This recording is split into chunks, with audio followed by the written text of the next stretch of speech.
Good afternoon. I declare open this public hearing for the Senate Legal and Constitutional Affairs Legislation Committee's inquiry into the provisions of the Social Media Anti-Trolling Bill 2022. The committee's proceedings today will follow the program as circulated. These are public proceedings being broadcast live via the web and in Parliament House. The committee has agreed that the media may record the proceedings subject to the usual rules and any directions from the committee or Secretariat.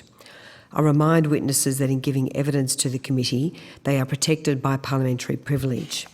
It is unlawful for anyone to threaten or disadvantage a witness on account of evidence given to a committee, and such action may be treated by the Senate as a contempt. It is also a contempt to give false or misleading evidence to the committee. The committee prefers evidence to be given in public, but under the Senate's resolutions, witnesses have the right to request to be heard in confidence, described as being in camera. If you are a witness today and intend to request to give evidence in camera, please bring this to the attention of the Secretariat as soon as possible. If a witness objects to answering a question, the witness should state the ground upon which the objection is taken, and the committee will determine whether it will insist on an answer having regard to the ground which is claimed. If the committee determines to insist on an answer, a witness may request that the answer be given in camera. Such a request may, of course, also be made at any other time. I remind witnesses that it is not the role of the committee to arbitrate or resolve individual matters. If a witness reflects adversely on another party, the committee is generally required to offer the adversely reflected on party an opportunity to respond to the relevant comments. A witness called to answer a question for the first time should state their full name and the capacity in which they appear, and witnesses should speak clearly and into the microphones to assist Hansard to record proceedings. Mobile phones and other electronic devices should be switched off or turned to silent mode. That concludes the formalities, and before I welcome our first witness, I would like to give the call to Senator Carr, who's going to say a few words about the tragic passing of Senator Kitching. Thank you very much, Madam Chair. This is the first meeting of the Senate that I'm aware of since we received the shocking news last week of Kimberley Kitchen's death as a result of a suspected heart attack. It is fitting that we make some comment about her contribution, and while there will be a condolence motion in the chamber at a later date, this is an occasion in which we can put on the record our appreciation of a colleague who was hardworking, who was dedicated, who was conscientious, who represented the very best in terms of the Senate. Insofar as a conviction politician, she was able to pursue her interests and her commitment to this country in a highly effective manner. You don't have to agree with what was said to acknowledge her sincerity and her determination and the manner in which she pursued the issues that she was concerned about. This is the second time of my memory that a senator in my time and senators died while in office, and these are always shocking and always extraordinary in the sense that it brings us up short, given that it's so unexpected.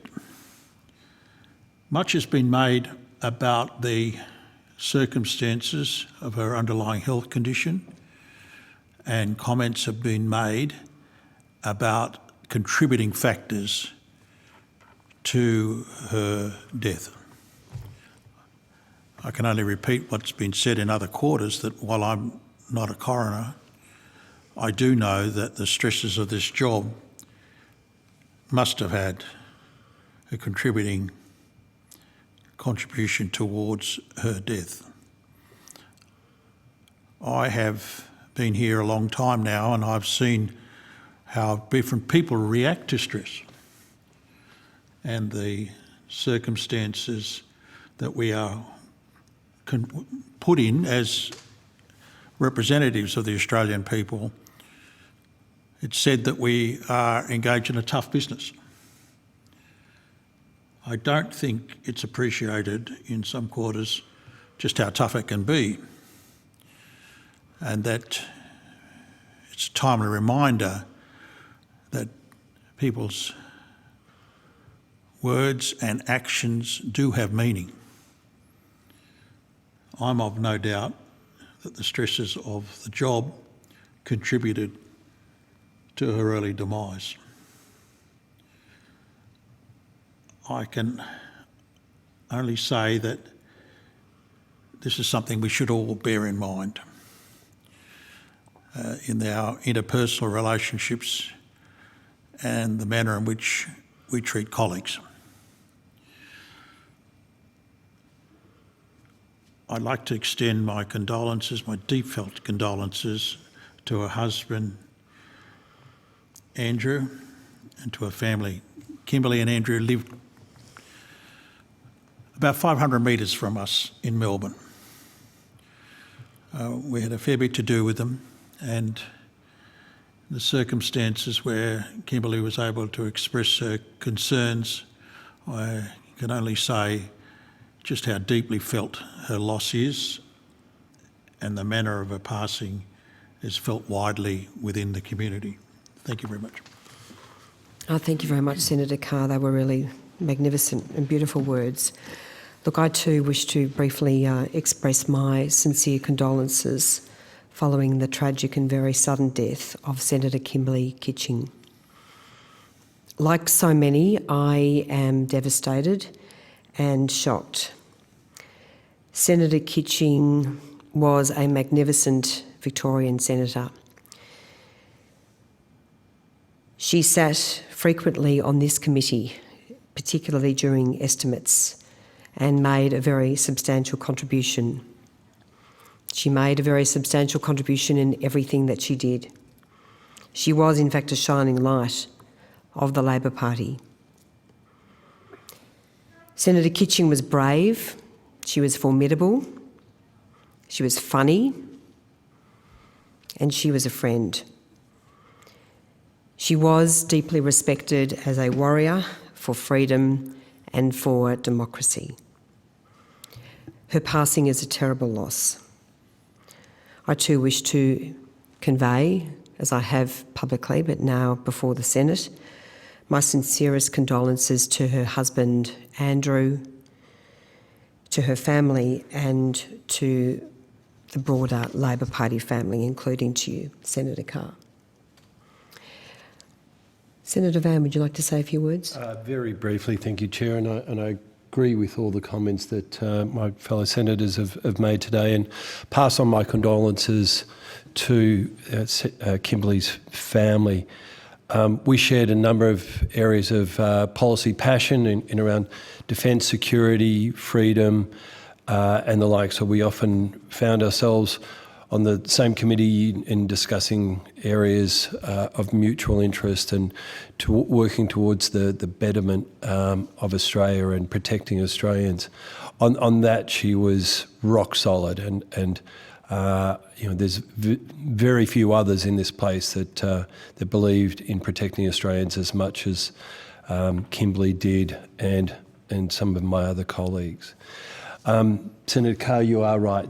Some of the things that you said about the cost of this job and the impact it can have on people is real, and I don't know that the public know how rough this business can actually be at times, both within our own parties and across the aisle. But so your words about words matter, actions matter, I think are very poignant at this point in time. And I too pass on my condolences to her husband Andrew, her family, and the broader Labor Party. Thank you, Chair. Thank you very much, Senator Van. They were really wonderful words as well. It's now my pleasure to welcome Miss Sonia Ryan, who is our first witness today. Miss Ryan is appearing by teleconference from the United States, and we thank Ms Ryan so much for taking the time to give evidence today. Information about parliamentary privilege has been provided to you and is available from the Secretariat. I understand that information on parliamentary privilege and the protection of witnesses and evidence has been provided to you. I again note that while evidence to Senate committees is protected by parliamentary privilege, this protection may only apply in Australia. You should therefore be aware of the limitation of this protection. For the Hansard record, could you please state your full name and the capacity in which you appear today? Hello everybody, thank you for having me. My name is Sonia Ryan. I'm the founder and CEO of the Carly Ryan Foundation. Would you like to make a brief opening statement before we go to questions, Ms Ryan? Absolutely, thank you. So the Carly Ryan Foundation is a not-for-profit registered harm prevention charity created to promote internet safety and prevent online crime against children under the age of 18 years. The foundation was incorporated following the murder of my daughter Carly when she was 15 years old by an online predator. The foundation supports families and the community through education, awareness, engagement, harm prevention, promotion and political advocacy.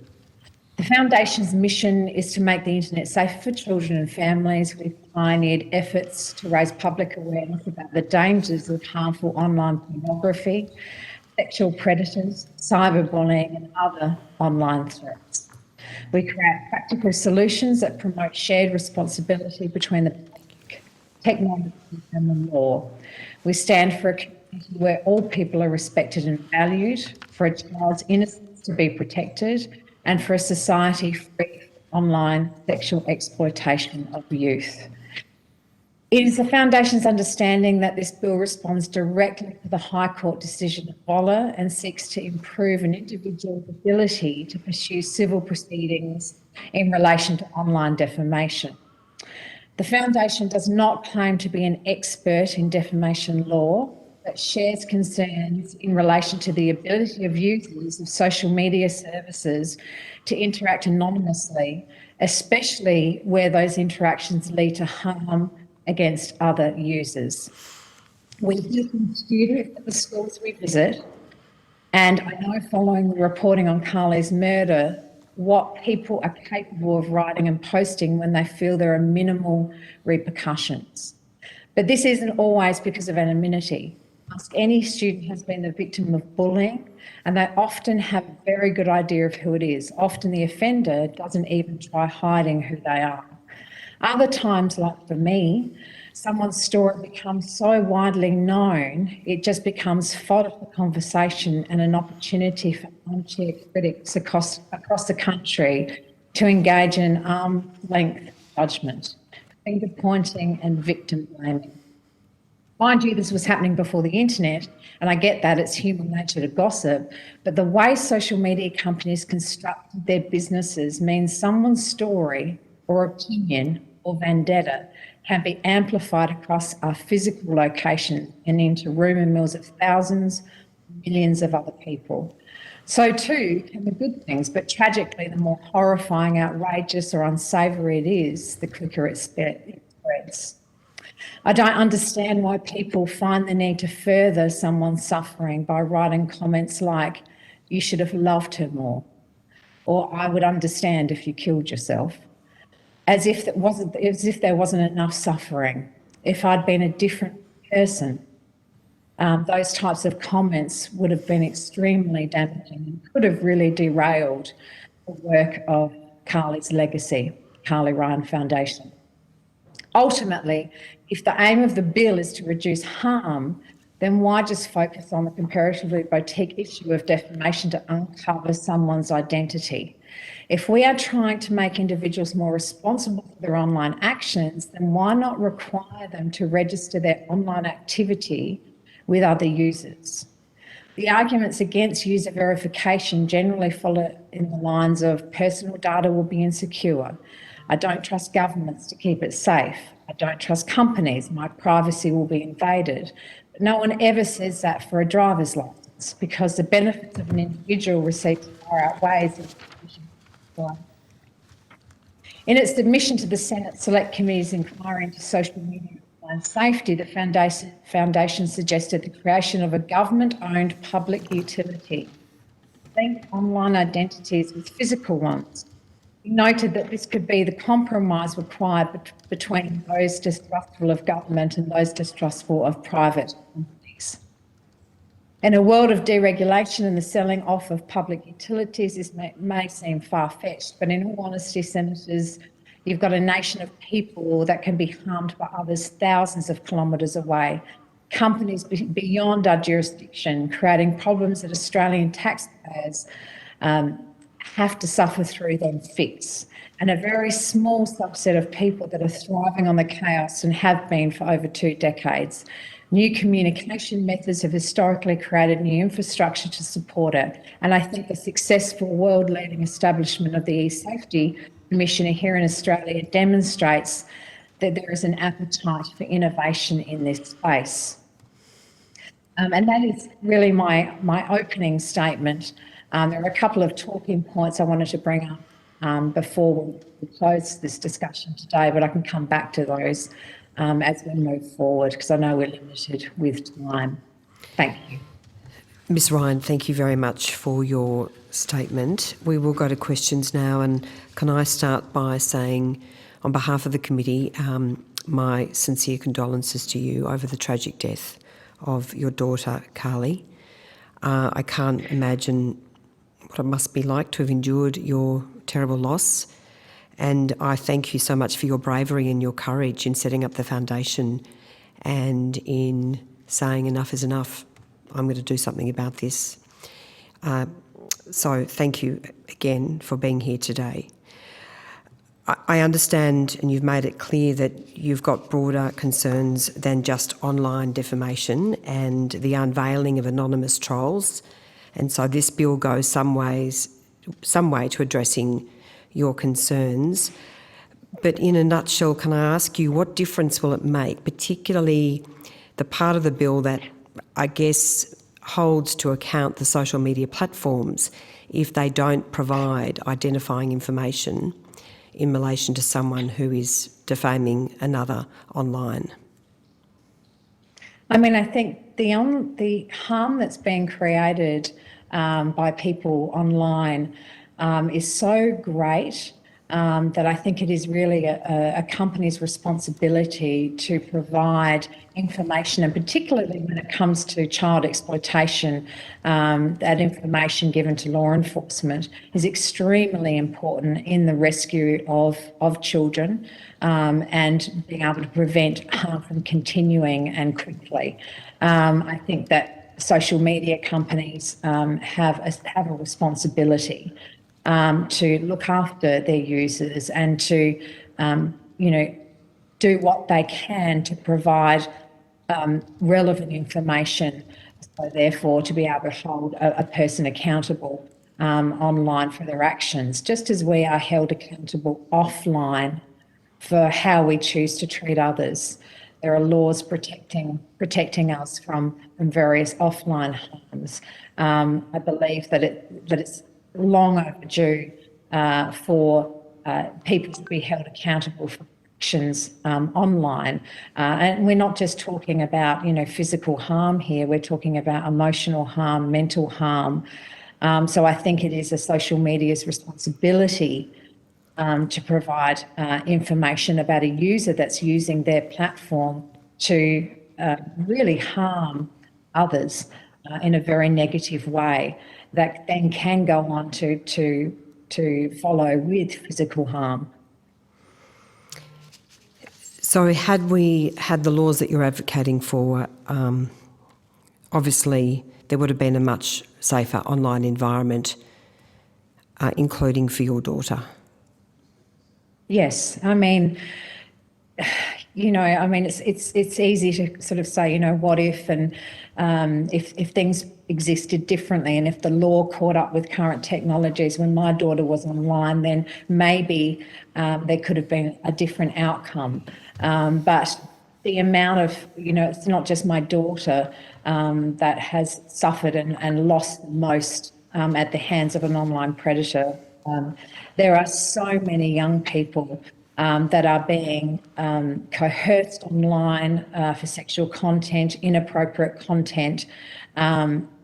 The crime rate is increasing in relation to online child exploitation, and often we're seeing such an increase in extortion as well. And so children being coerced into providing this kind of content to users online and being threatened and continuously harassed. And a child is already quite vulnerable in this space. They're often looking for validation, to belong. They're looking to be a part of something. So it makes them already quite vulnerable in nature.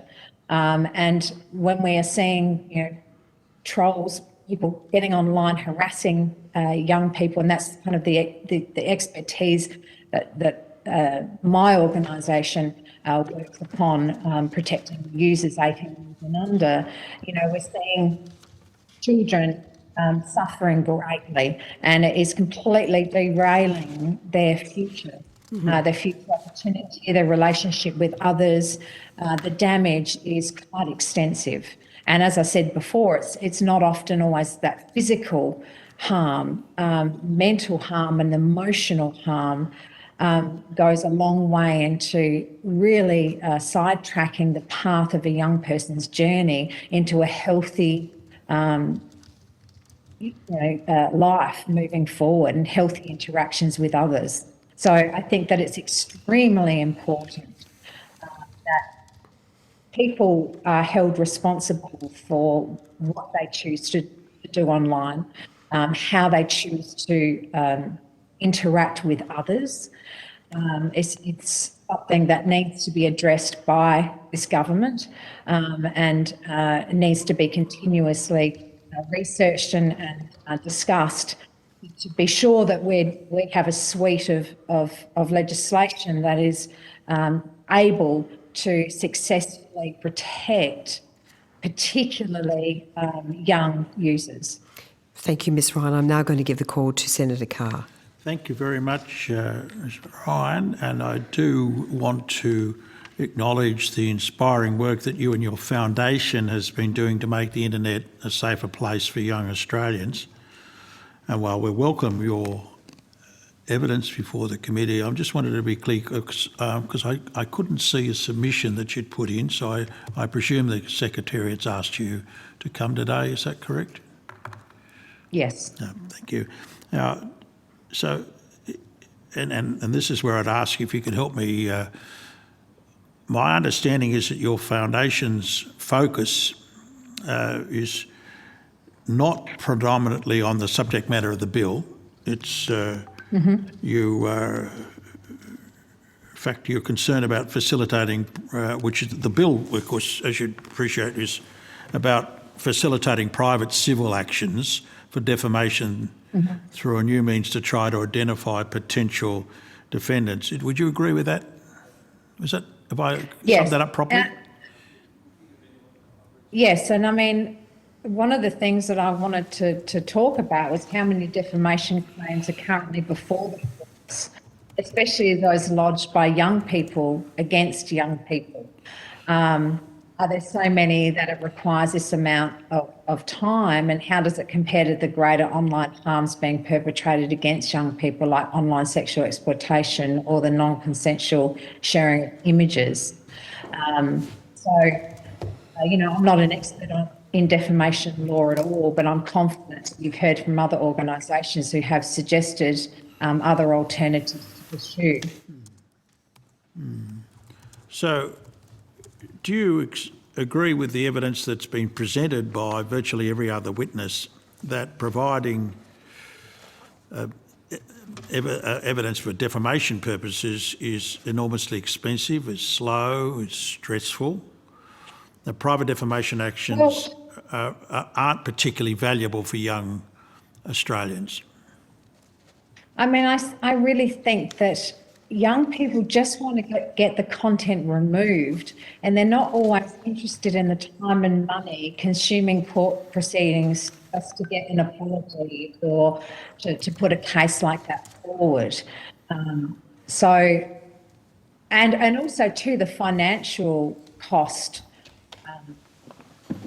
for a young person or a young person's family to pursue something of that nature.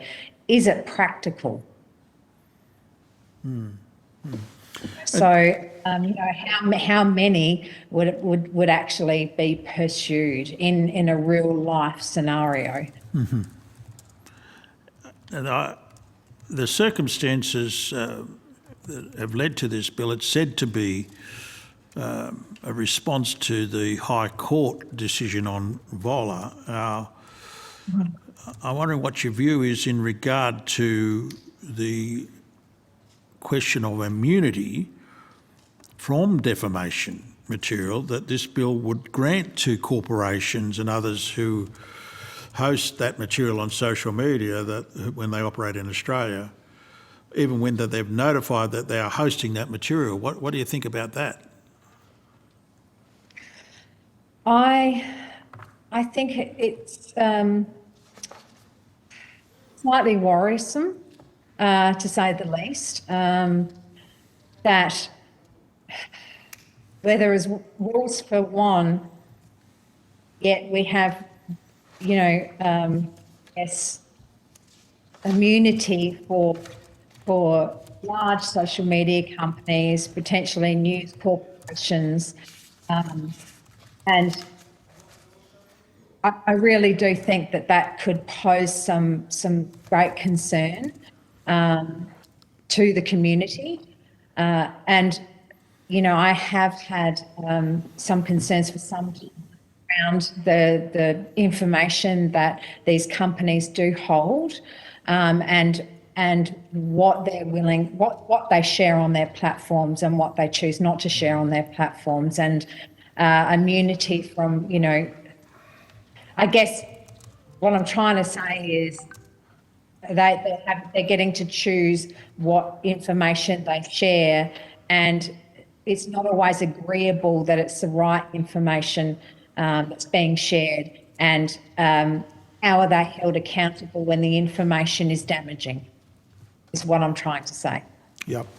So what's your response to the suggestion that this bill will provide a legal safe harbour for social media companies like Meta, or, you know, Facebook, and that they provide them, that they are able, however, to collect personal data on every Australian who holds an account with them and provide that material to private individuals who request it under the terms of the orders made under this bill?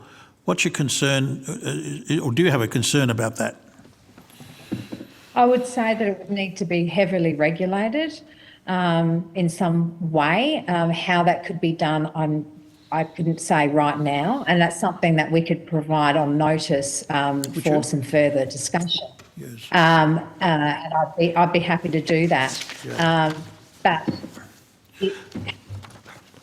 Well, can I ask you, maybe you might want to take us on notice as well, given the answer that you've just given, that do you have concerns about the method of collection, or method and practice of collecting private identification details of Australia, including millions of children, by private companies located offshore? Now, I think about this. I mean, some of these companies are actually operating outside of our normal legal systems, and in fact would regard and include an intervention by an Australian court as something that they would resist vigorously because they think it's subject to extraterritorial regulatory control. Do you have any concerns about those issues in regard to privacy of personal identities, information being held offshore, particularly for children?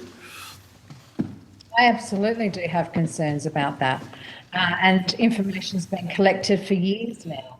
You know, the internet was created and the horse bolted, and a lot of things were not really thought about in relation to the protection of Australians, the protection of young Australians, the protection of our information. And so our private data has been collected for a long time now. And for it to be in the hands of companies and social media sites offshore is concerning. They are not they do not have to abide by the laws of our country. And so a lot of the information that we share with young people when we're educating in schools, for instance, is having them up to understand that a lot of their data is kept offshore, is retrievable, is not always, nothing is ever private.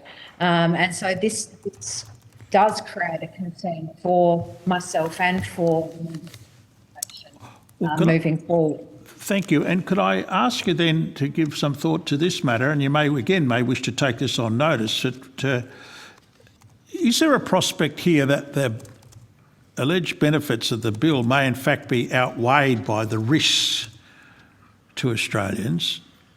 And for Law Council, for instance, the Business Council of Australia, a number of other quite significant institutions have said that this bill would create significant dangers. Have you given any thought to the unintended consequences? I can only presume the government has unintended consequences here, that to the extent that maybe it's better not to proceed with this bill? I would like to have a little more time in dissecting the bill a little further, being that I haven't been there for a little while, and I haven't had the time to look at it in the way that I want to. So I'd like to take that on notice and certainly give an overview of the Foundation's position. All right. Well, if you could we would welcome your advice on that question, and you may want to look at the other submissions that have made comment on the matters that I've raised today. So thank you very much. Yes. Thank you. Senator Van. Thank you very much, Chair. Now, I'm not sure whether I'm quoting exactly on this, but I believe Senator Carr said something to the effect of, let's be clear that this conditional defence for social media companies will only apply once they actually provide the relevant contact details of anonymous online trolls who are harming users. Now, Ms Ryan, do you agree that social media companies should be incentivised, if not compelled, to provide this information to those who might be harmed? I do believe that they should be providing that information, particularly when the person, another user, is being harmed, because the harm is extensive. And as I said earlier, I believe that people need to be held accountable for their actions online, just as we're held accountable for the way that we treat other people offline. And, why we've had years of these discussions of why people are held accountable under our laws in real life, yet online we see people from all over the world harming others, harassing others, creating great mental anguish, and there has been no real consequence for that. Thank you, Chair. Thanks, Senator Van. Ms Ryan, look, I just wanted to clarify that the social media companies can access a conditional defence, not immunity, if they disclose relevant contact details. And that obviously is critical if someone wants to take some action in relation to anonymous trolls. If they don't know the identity of those people, then it leaves the victim, for want of a better word, in an invidious position. So in accessing that conditional defence, the social media companies are being held to account. Would you agree with that? To what extent? In accessing the conditional defence, by being required to hand over information, identifying information about the authors or the owners of the social media account, which obviously is causing the harm, then that brings a level of transparency which obviously currently is not available to Australians at the moment. Mm-hmm. Yes, I would agree with that. I would also like to further add that, when it comes to the area in which I specialise in, online child exploitation, often when that information is withheld, children are continuing to be tortured while law enforcement are waiting for information from social media companies about users that are using their platforms to harm children. So that is something that I feel needs to be addressed in further conversation. So what do you mean when you say tortured? People are using the fact that they can run anonymous accounts to continue to cause terrible harm to children? Yes, and we're seeing such an increase in people using various different applications and social media sites to coerce children into performing sexual acts, and they're doing that via webcam and sharing that information, those videos and live around the world, and often, of course, we have special task forces around the world, and like the Australian Centre to Counter Child Exploitation, for instance, who are trying to victim identify and rescue children.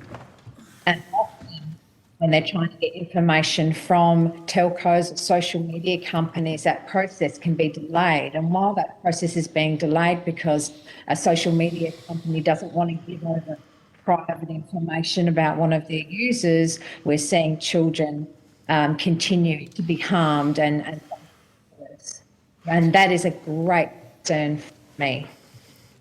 Ms Ryan, would you agree that people should not have to go to the police to try and find identifying information about people who are causing them harm online?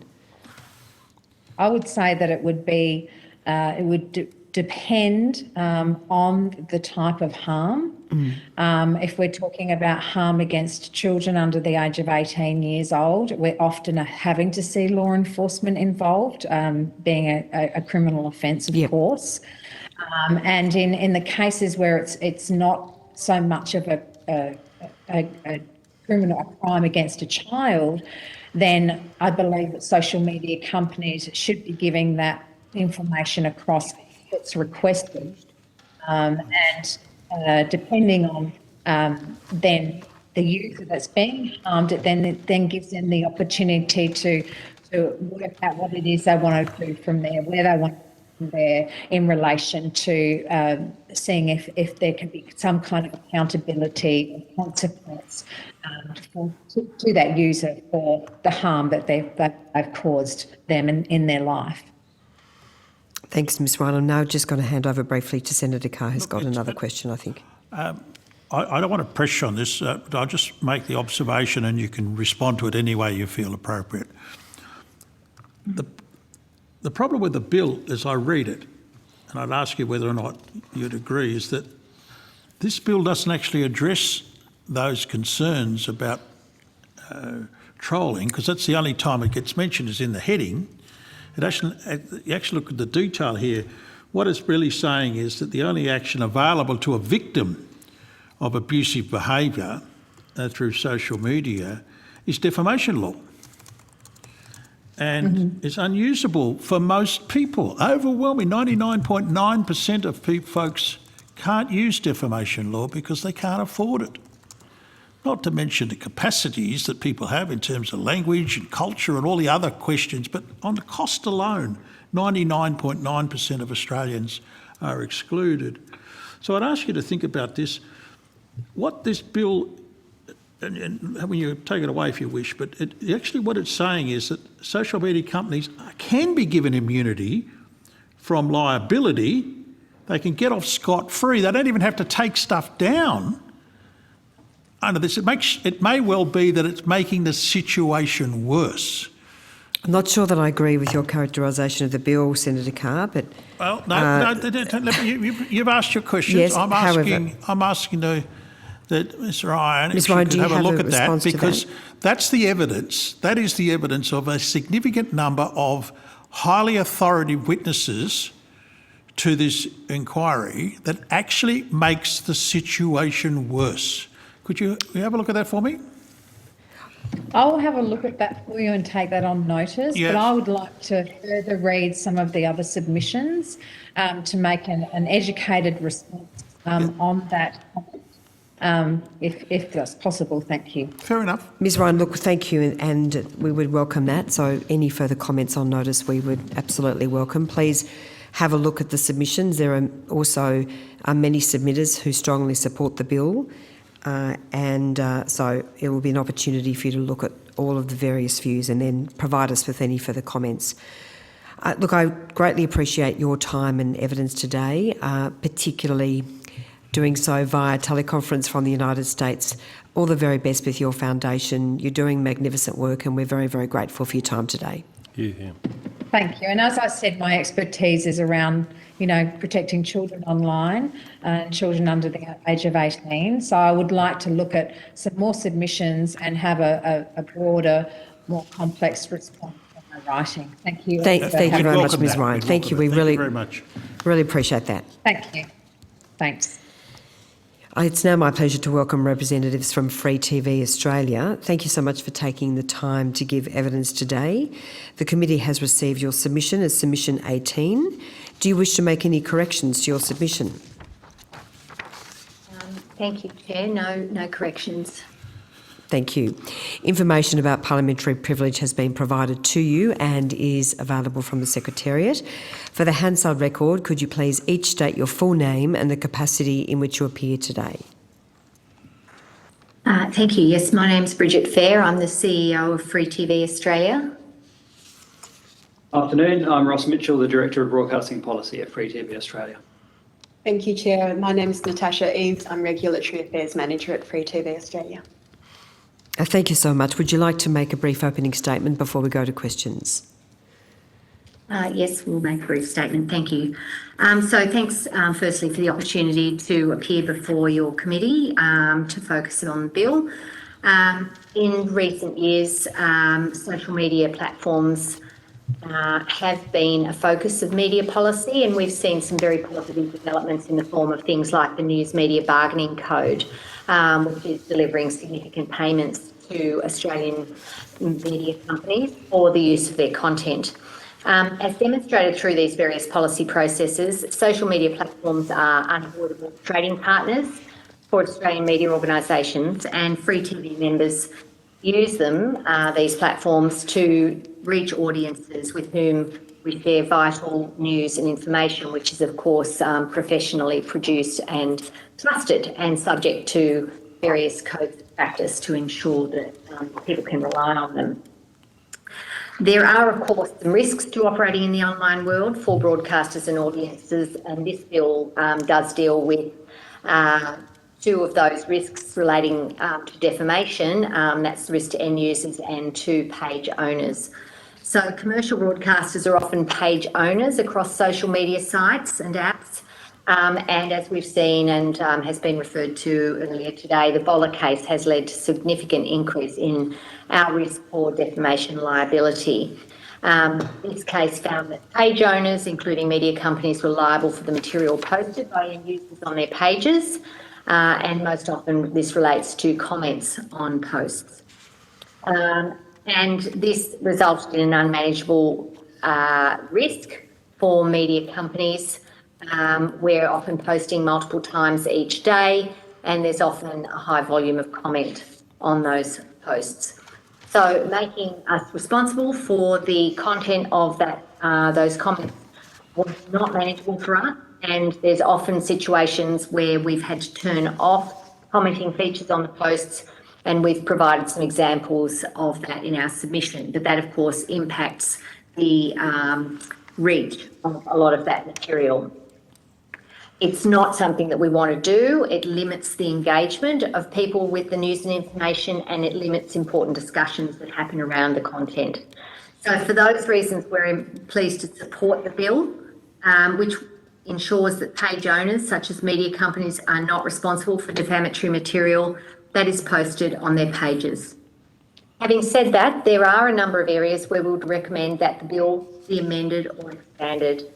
There's some definitional issues which we've referred to in our submission. I won't go into those here.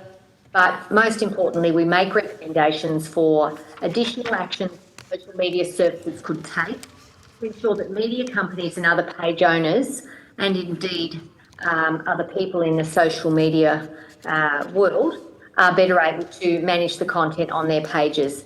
This includes processes for content removal, improved complaints handling, and the enhancement of moderation tools available to page owners.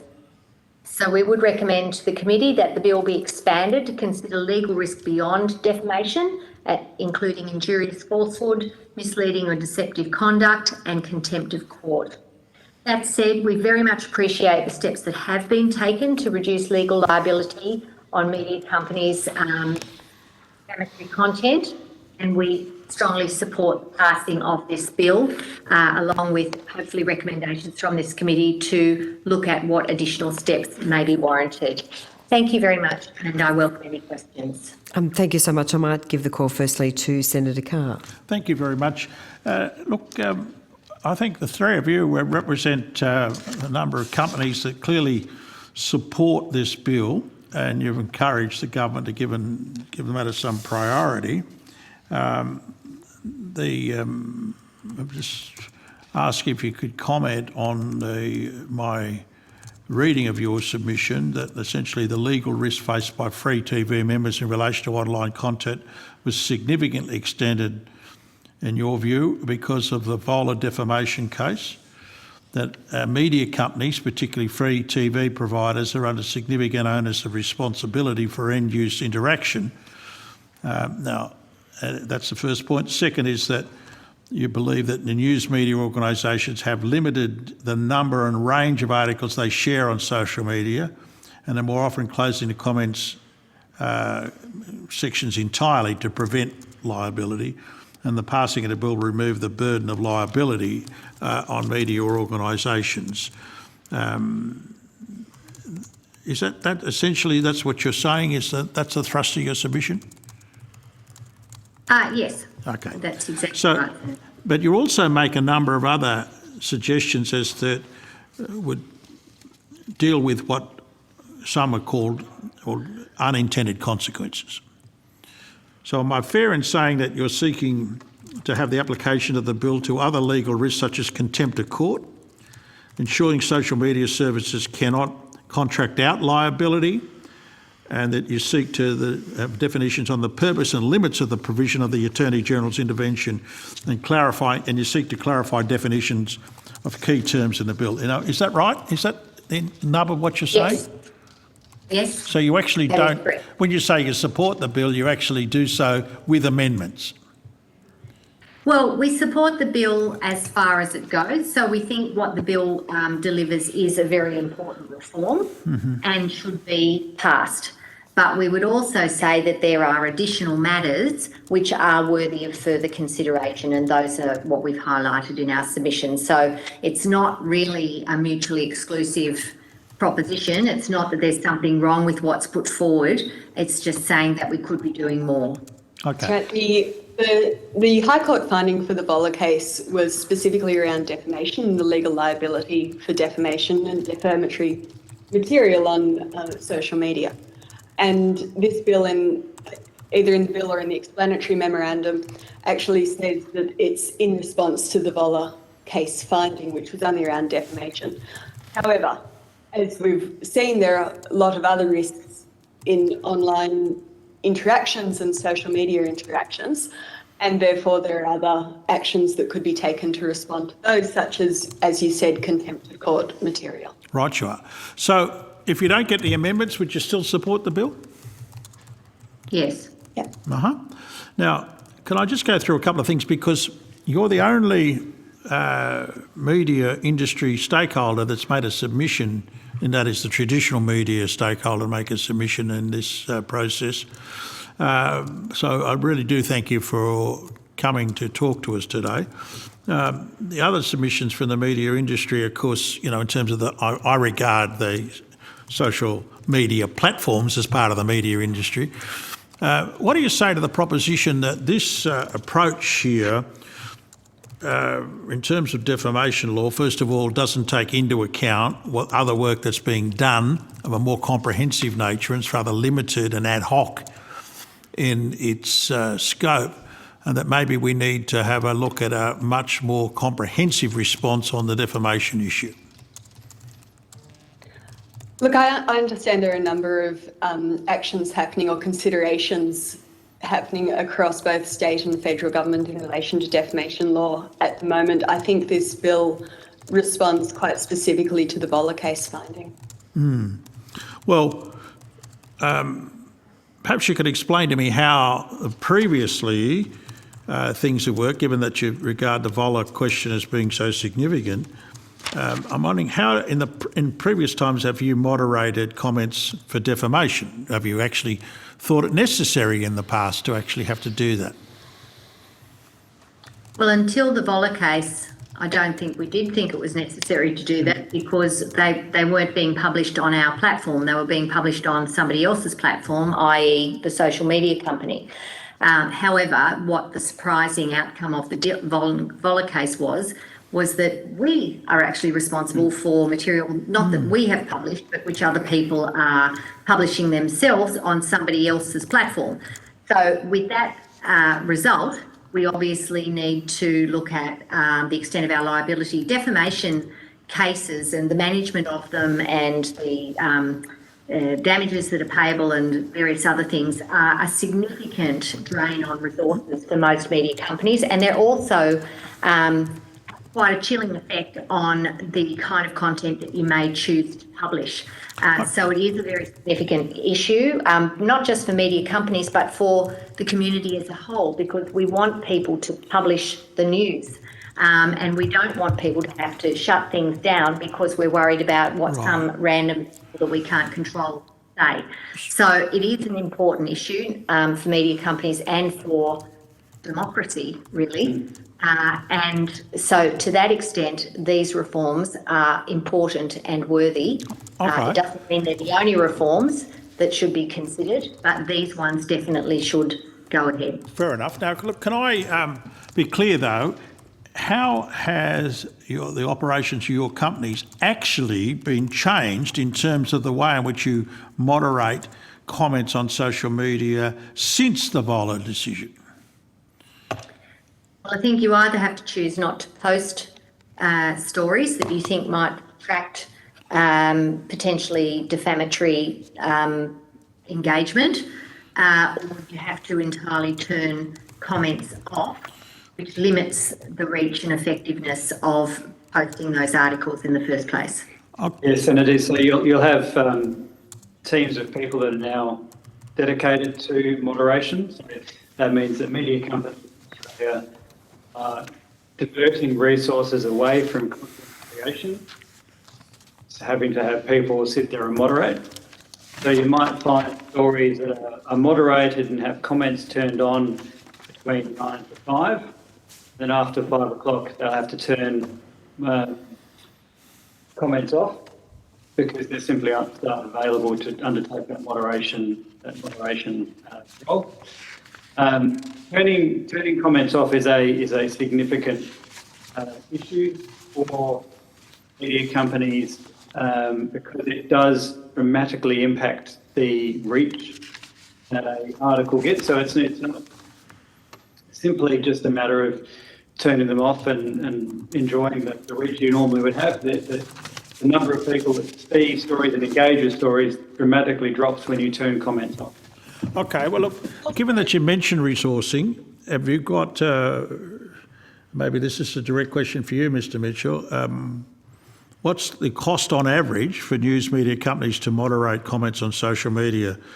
What were the resources required pre-Voller and what are the resources required now? And are you able to give us any quantities involved in that? Senator, I'll have to take that on notice and see what information we can come back with. All right, well, thank you for that. So I'm just wondering if I could, there's been a submission that we've received from significant players in the defamation, particularly defamation barristers, and so two witnesses that are appearing today, Senior Counsel Sue Kernsantu and Rebecca Giles are saying to us, a proper reading of Voller is that there's been no change, emphasise that, no change to the law of publication and the innocent dissemination of defence project persons who are not the originators of the defamatory material on the social media pages or accounts from liability, so long as they have deleted the material after receiving notice of its defamatory nature. It is simply a restatement of the law. What do you say to that?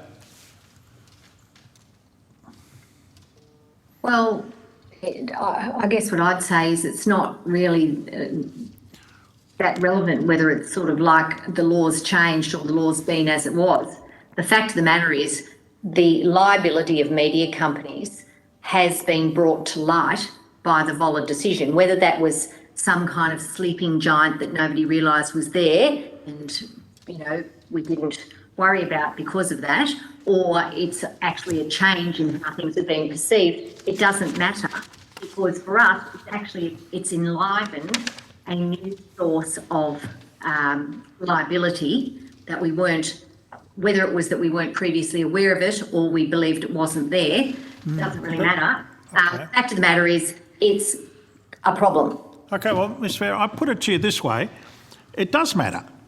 It does matter a great deal whether or not pieces of legislation are passed in the Parliament, particularly if the evidence before the committee is that they'll actually make the situation worse. Are the unintended consequences of this bill, and I repeat, I presume the government is presenting it in the basis that they're unintended, not actually a direct policy intent. I'm just wondering, what do you say to that proposition that it actually makes the situation worse? Well, we don't agree with it. We think that it improves the situation. That doesn't mean there's not other things that need to be looked at and done. That's a different thing to making things worse. Now, we'd support there being additional measures being looked at, additional areas of the law that might be covered by measures like these, and additional steps that social media companies should be required to take. We definitely support that. But to the extent that this bill achieves something, we would certainly strongly support it being passed. Okay, but look, page 3 of your submission, and if you think I'm misquoting you, by all means, tell me. But page 3 of your submission says that removing the burden of this liability from Australian news media organisations, quote, will provide media companies greater flexibility in the sharing of news and content and can facilitate user engagement with this content. So how does that happen? Yes, Senator, this is what Mr Mitchell was referring to with, since the finding of the Voller case, news organisations have needed to often switch off comments or limit the commenting on their posts. Or not post the story. Or not post the story at all, exactly. Because of the risk of defamatory material appearing in those comments from end users. So through the passing of this bill, the greater flexibility that's being found there is to be able to allow that free and open communication between end users and comments on posts, and to enliven and engage that discussion that happens around the news and journalism that's presented on these platforms. Well, and to ensure more people receive trusted sources of news from professional media companies. Well, you see, the problem is, it will be said that the private media companies being given immunity actually risks leaving victims of defamatory conduct without any remedy unless they pursue litigation. That in that process, you make the process of online trolling and defamatory posting actually worse. What do you say to that proposition? Well, we obviously don't agree with that. We're responsible for the content that we produce, and we're happy to be responsible for that content. Well, tell me where I'm wrong. And if you're giving people, the media companies are your members, you're giving them immunity, you're making the victims of defamatory conduct actually have to pursue litigation if they want any resolution. Isn't that true? We're only talking about defamation, Senator. So that bill is all about defamation. Correct. So in the case of the Voller case, let's take that. We had a person who pursued a defamation action against a media company because of some comments that weren't made by that media company and not even on that media company's platform. Now, the person was clearly going to pursue a defamation action and did, and we're just saying that we shouldn't be the object of that action. If you're going to pursue a defamation action, you should pursue it against the platform which is making the content available. Look, you've raised a number of concerns you've got with the bill. Are you actually looking for specific amendments in each of those areas? I can go through each of them if you like, but is that the thrust of your submission? We've suggested some technical amendments in terms of definitions, so they would be amendments to the bill. And we've also suggested that there are additional areas that this committee and the government may wish to consider as being some, additional matters for their consideration, but they don't actually cut across what's being presented. It's just saying, as well as doing this, maybe you should also do that. I want to press you on this. Do you look for amendments or not? Are you looking for amendments in those areas or not?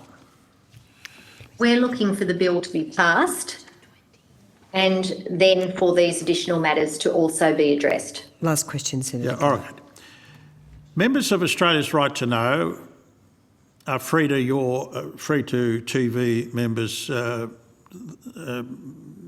they're expressing concern that what they call a chilling effect on the freedom of expression or civic discourse in Australia.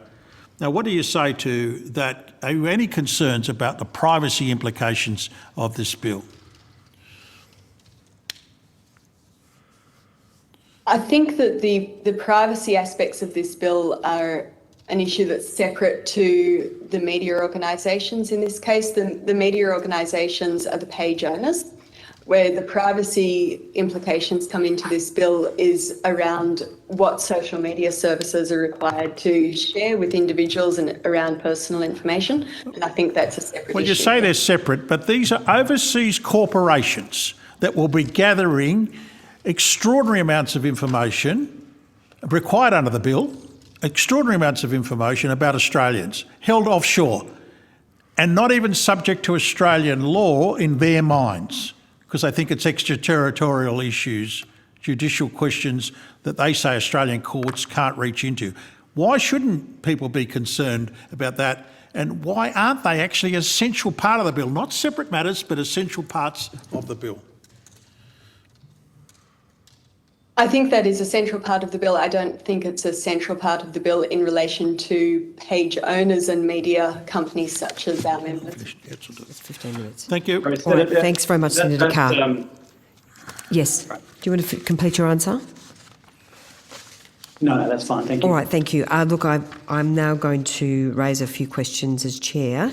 Look, I'm just start by saying I don't agree in all respects with Senator Carr's characterisation of the Voller decision and nor his characterisation of the law. Without disclosing your legal advice, has it been in the understanding of the companies you represent that Voller has in effect changed the law as it was understood to apply to liability for third-party commenters on social media websites?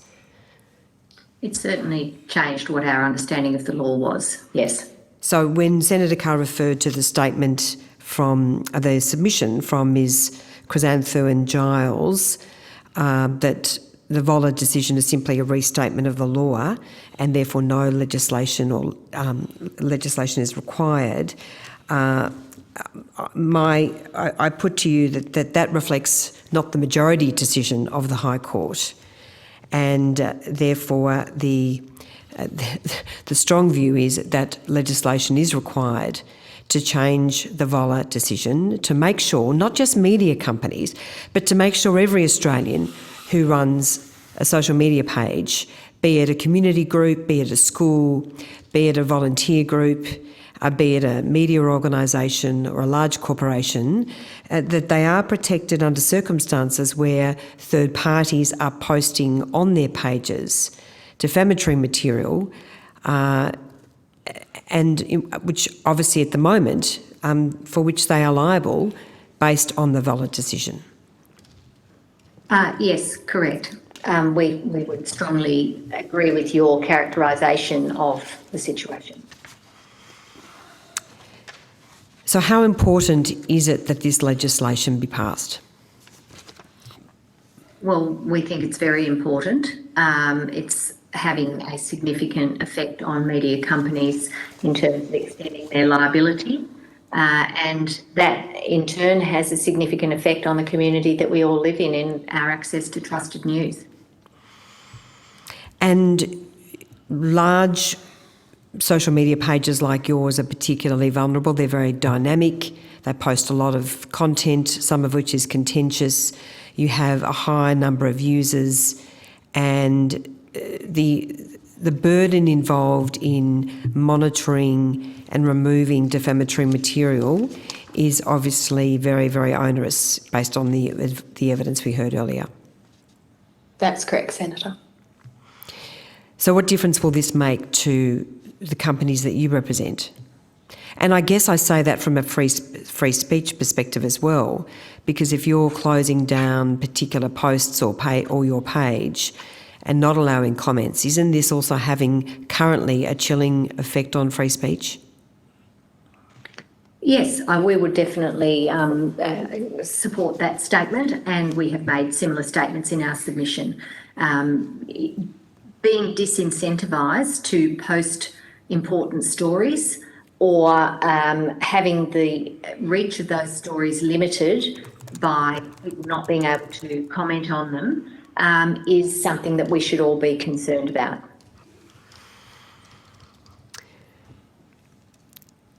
So, following the decision in Voller, I just want to put to you that it is appropriate to reconsider the circumstances in which internet intermediaries will be liable in defamation for third-party content, because as we have it at the moment, Twitter and Facebook and Instagram and the rest of them are getting away scot-free, aren't they?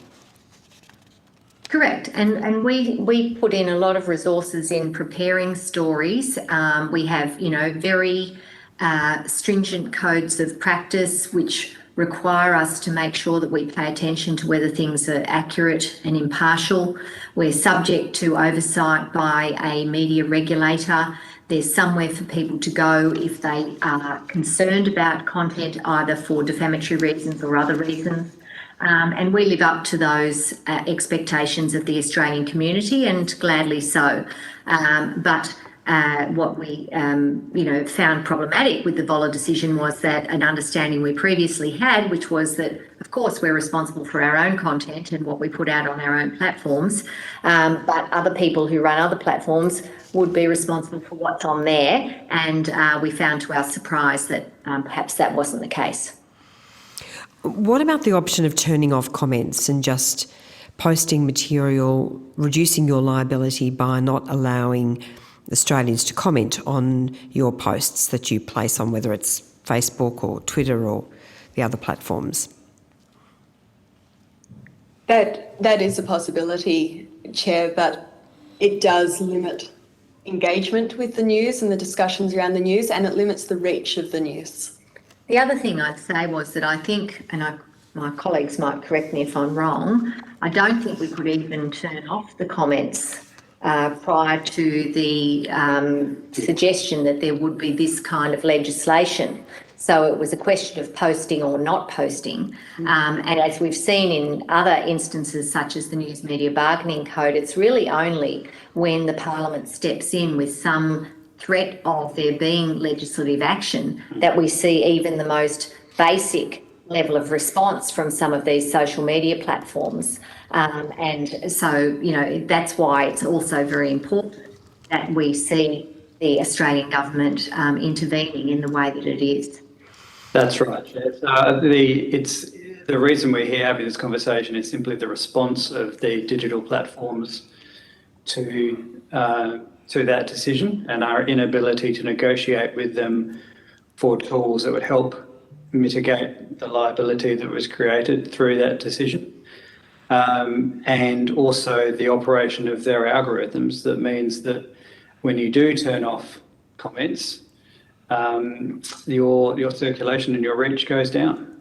So you're commercially penalised. I'm sorry, I put something to you before that I do want to correct because I didn't properly read my notes. So even the Law Council, which doesn't believe in taking immediate action, the Law Council of Australia wants to hold off and wait until this issue is considered in the context of overall defamation law reform. But even the Law Council recognises that Voller justifies a rethink of defamation liability, and it says so in its submission when it says it's appropriate to reconsider the circumstances in which internet intermediaries will be liable in defamation for third-party content. So I correct what I said before. So even the Law Council recognises this. What impact will this have on your business and the companies that you represent if the government takes no action? Well, we'll be constrained in the manner in which we post stories on social media. We'll have to divert significant resources to managing comments on somebody else's platform to ensure that we don't attract significant defamation liability, as we saw with the Voller case. I just want to put this to you. Yes. Sorry, Chair. We'd submit to you that it's appropriate that the two work streams can go side by side. This piece of legislation appropriately amends essentially what would be the defendant in a defamation action.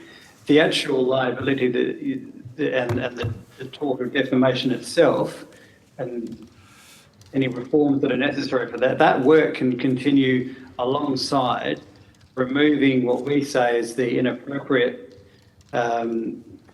liability that accrues to a media company at the moment on comments on a third-party platform. Those two streams aren't mutually exclusive and can progress side by side. Can I put this to you? And I worked in television for a long time in the old days when there was no social media, no YouTube and no Netflix or Stan. And the free television channels were, of course, the giants of the media industry. But a lot has changed in the last couple of decades, of course, and free TV is being squeezed by the digital platforms, not just social media platforms, but by streaming services. Is the squeeze on your profits related to the stand that you're taking in relation to this bill? No, I don't think so. I mean, I think media companies have always been concerned with cost control and the best use of resources. Obviously, in an environment of greater competition, you do pay even more attention to where your resources might best be deployed, because you actually have to be even more competitive than you may have had to be in the past. But the real motivating factor here is that this is it's unreasonable attribution of liability for activity that's not on our own platform, content that we don't create, and there ought to be. We're very happy to accept liability for our own content and our own actions, and other people who run other types of platforms should do the same. And you were saying that you worked in a very highly regulated environment compared to the digital platforms, and that obviously puts you at a competitive disadvantage to some degree in any event. Well, correct, because every dollar that comes in the door for an Australian media company, we have to think about all the things we have to do with that dollar. If you're a social media, digital platform, you don't have to divert your resources in that same way. So it does make you more competitive because you can put all your resources into the activity that makes you the most money, whereas we will need to put some of our resources into dealing with our regulatory obligations. All right, well, look, I don't have any more questions. Senator Van, you don't have any questions? No, that being the case, the committee would like to thank you very much for your time and for your evidence today and for your submission. It's really helpful, so thank you very much. Thanks for the opportunity. Thank you. It's now my pleasure to welcome representatives from Twitter. Thank you for taking the time to give evidence today. The committee has received your submission as submission number 8. Would you like to make any corrections to your submission? Thank you, Chair. No, we don't have any corrections to our submission at this time. Information about parliamentary privilege has been provided to you and is available from the Secretariat. For the Hansard record, would you each please state your full name and the capacity in which you appear today? Thank you, Chair. My name is Kara Hinesley. I'm the Director of Public Policy for Australia and New Zealand at Twitter. Thank you, Chair. My name is Kathleen Reen. I'm the Senior Director for Public Policy based in Singapore. Thank you so much. Would you like to make a brief opening statement of no longer than 4 minutes before we go to questions? Yes, thank you, Chair. Yes, we have a short statement prepared. We can't actually stop you once you get going, of course. Please go ahead, Ms. Don't worry. Hinesley. Yes, no, thank you, Senator Carr. Don't worry, this is at 3 minutes, so we'll get stuck in. Chair and members of the committee, thank you for the opportunity to appear before you today. My name is Kara Hinesley, and I am joined by our Senior Director of Public Policy for APAC, Kathleen Reen. Twitter's mission is to serve the public conversation, and online safety is a top priority. Our success is built and measured by how we encourage free expression, constructive debate, conversation, and critical thinking. With regards to Twitter's work to keep people safe online, we have first focused on how we can use technology to reduce the burden on victims of abuse. For example, today 65% of abusive content that is removed under our policies is surfaced proactively for review instead of relying on reports from people on Twitter. Second, we recognize the freedom of expression, user privacy, and safety are interconnected. Everyone should feel safe exercising their universal right to express their views online, and we share this commitment with democratic governments around the world. This is key in our approach to regulation, and we support regional and global efforts to harmonize standards that provide a global, open internet. And third, combating online abuse requires far more than suspending accounts or content moderation alone. Content removal does not solve the societal stressors that create the conditions for online abuse or harassment.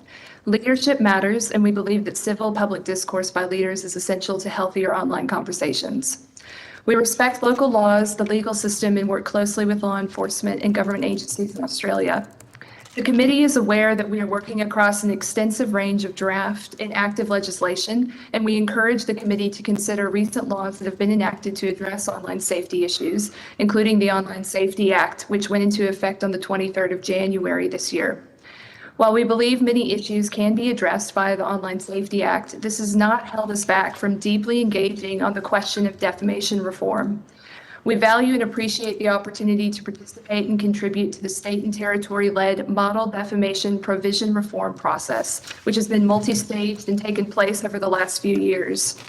We have provided detailed input into potential resolutions, methods, and processes to address the issues with current defamation laws. We are concerned that the social media anti-trolling bill conflates issues between online abuse or trolling with defamation law. The main issue with current defamation proceedings is that the litigation process can be lengthy and expensive for all parties involved, typically favoring those with resources.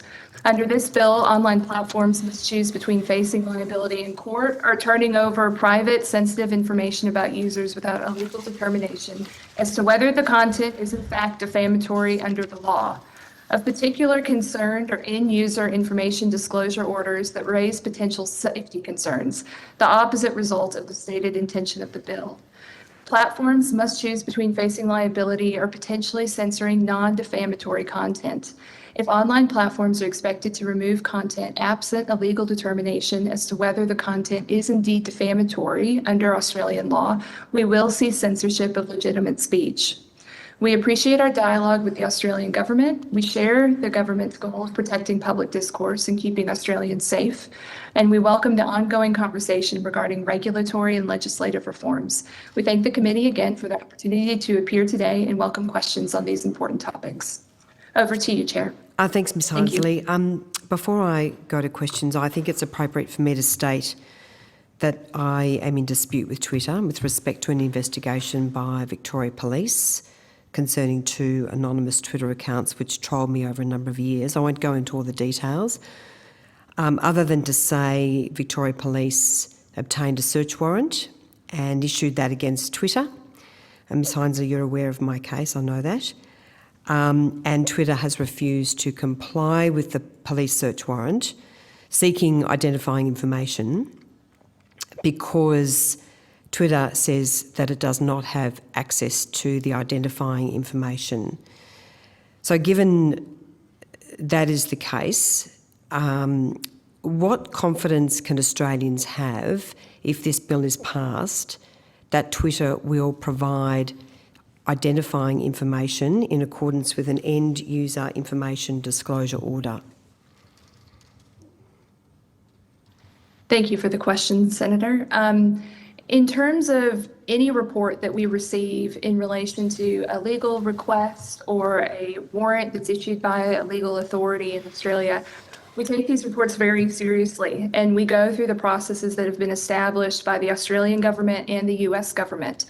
Again, I want to be clear that these are government-to-government legal frameworks and processes, and to suggest that the challenges are a result of Twitter's decisions and not a failure to modernize international frameworks is inaccurate. We understand that there have been recently enacted bilaterals that have been entered in between the US and the Australian governments under the Cloud Act, which would allow US providers such as Twitter to receive compulsory legal demands directly from foreign governments like Australia. And we'd be able to disclose account information and content of communications, as well as real-time surveillance orders under that regime.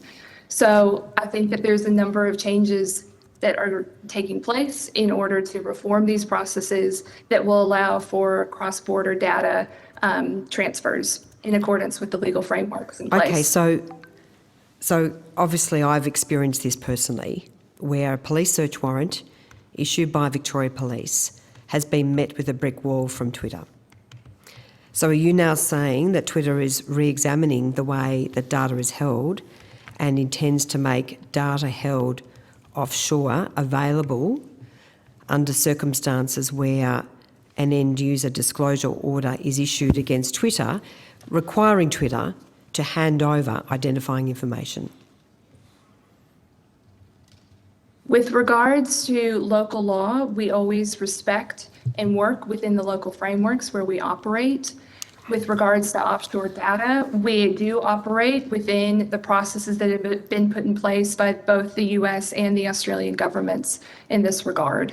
So we do duly review any sort of legal process that comes through, and we work within the frameworks that are in place. I mean, that just sounds like gobbledygook to me, Ms Heinsley. Because the bottom line is that Twitter has set up its entire business so that its information is held in the US, which effectively allows Twitter to argue right around the world that it will not hand that information over. So the bottom line, I guess, if I cut to the chase on this, are you going to comply with these end user disclosure orders and hand over identifying information if this bill is passed and such an order is made against Twitter? Can Australians have that assurance from Twitter? Currently, under the frameworks that are in place, we provide data through our existing law enforcement processes, and that will continue. On an annual basis, we receive around 50 requests from legal entities within Australia, and we comply with most of those orders. So I would reemphasize that we already work within these processes and within the current legal frameworks that are in place. Well, I would be interested if you could provide me with details of those 50 requests. Say the requests that you have been made against Twitter in the last 5 years, and if you could provide details of each of those requests and how you have complied with them, because your definition of complying might be very different to a court or a particular state or territory police force. That's not my experience. Twitter does not comply even with a criminal investigation search warrant. I understand, Chair. I'd be happy to take that on notice and come back to you with more specifics. So what institutional arrangements does Twitter have in place to comply with court requests for user data? So currently, we have very established processes where we have direct dedicated contacts and we have dedicated reporting channels for law enforcement to be able to file requests to Twitter, both for information requests, preservation requests, and also in circumstances where there may be exigent circumstances. And these are monitored 24/7 by our teams, and they're able to send through and review those requests in accordance with local law and with our policies, and they are able to respond through those channels. Yep, I'm not really following your response. It just, as I say, I don't have a lot of dedicated confidence in the way that Twitter has is accessing data, particularly under circumstances, Ms. Hinesley, when you told me in 2020 that you would provide me with identifying data if a court order was obtained or a police search warrant was obtained. Chair, that was a mischaracterization of the information that I shared with you. I was able to share with you that through this portal, which I was speaking about, that we are able to process and review any sort of requests that come through with proper legal process. Well, it wasn't, but I will leave it at that. So just going back to the requests that Twitter has received from courts, from enforcement agencies and others, if you could provide this committee with every request from a court, from an enforcement agency and any other information request over the last 5 years, and provide us with the details of how you have responded to each of these requests. The other issue, of course, is that Twitter has not been cooperative when orders have been made against Twitter. So there's also an issue with Twitter actually complying with judgments made in this country against Twitter, isn't there? That is a mischaracterization of how we work with local authorities in Australia. As Well, I said, on average, we receive about 50 requests per year from Australian authorities, and we comply with the majority of them. Look, Now, there may I'd be a range of welcome reasons. that information on notice, because I have to say, and I will hand over to Senator Carr in a moment, Twitter is probably the worst offender in terms of the online harm, the abuse, the defamation that causes so many Australians to suffer. And one of the reasons that our government has been forced to act is because of the abhorrent manner in which Twitter in particular has treated Australians. The online safety of Australians seems to be completely inconsequential to Twitter. We've passed a range of different laws, the Online Safety Act, laws relating to online privacy, principally, I mean, there are other guilty players here, but principally because Twitter has been so appalling in the way it has safeguarded the safety of people online. What do you say to that, Ms Hinesley? Chair, I do not believe that that is a true characterization of the way that we've worked to protect Australians and every user that we have on our platform. We do not create that content. People using our surface are responsible for what they say, but we do enforce our rules with speed and at scale, and we work in partnership with others to tackle any harm. I don't think that we will ever get to a point where everyone likes everything that's on the platform, but we are very conscious and work quickly to make sure that we're removing harmful content from our platform. On that note, Senator Carr, I'll give the call to you. Madam Chair, I must say I'm a bit concerned about some of these matters. I mean, there is a line here we've got to be careful on in terms of I appreciate that. conflict of interest issues, and I appreciate that you're declaring a conflict of interest, but pursuing it does raise some issues. No, I haven't gone into a lot of detail, as you can appreciate, but Senator Carr. just caution Anyway, is I'll give you the call to ask required questions. here. But can I've got a series of questions I want to pursue with Twitter, but can I ask just where the company currently stands? I have what is a summary of a case that involved Twitter and orders issued by the Supreme Court of New South Wales. This is Twitter 2017, New South Wales Supreme Court number 1300. and it was Mr. Justice Pembroke made some orders against the company concerning a company known as Company X. Involved a series of tweets that were published over 4 separate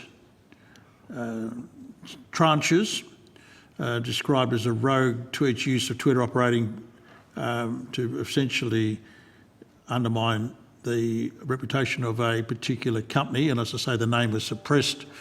Now, the thrust of what I want to ask you is that the company, Twitter's, because it was incorporated in Ireland and the United States, said they weren't going to comply with the orders, and on the question of extraterritoriality. Is that still the company's view about the reach of Australian courts, and in particular examples such as the one I've just cited?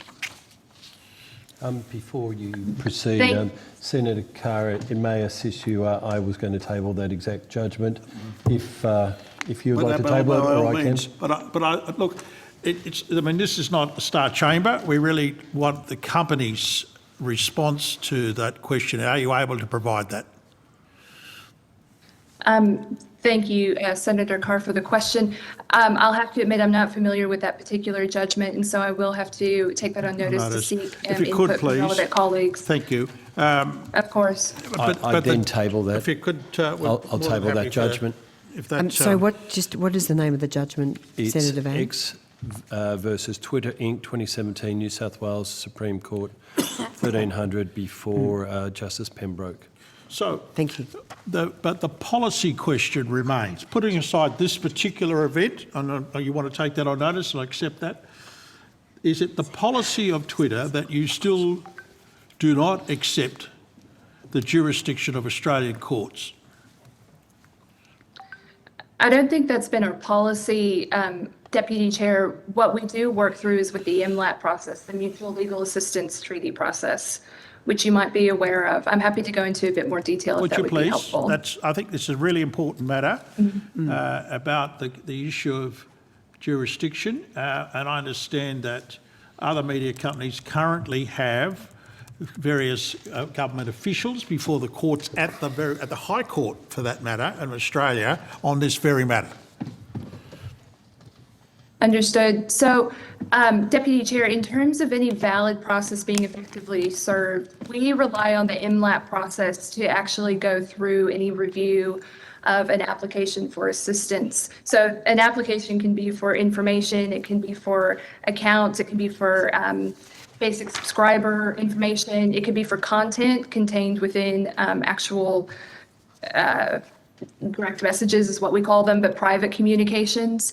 So if there's ever reasonable grounds for believing that a thing that's relevant to an Australian proceeding or investigation in a criminal matter for a serious offense is located in a foreign country, which in this case it would be the United States, then there's the country that where this information resides is able to put forward an application, and a law enforcement agencies such as the AFP or the state police do then complete a mutual assistance request. They send it to the Attorney General's Department for approval, and then if that's approved, then the AGD will send the request to the foreign country's central MLAT authority, which will then consider the request. And once that request is approved, then we're able to supply the information that's contained within the MLAT request. Okay, so I go back to the specifics. In this particular case, the Supreme Court of New South Wales sought to order your company to provide information about an anonymous tweeter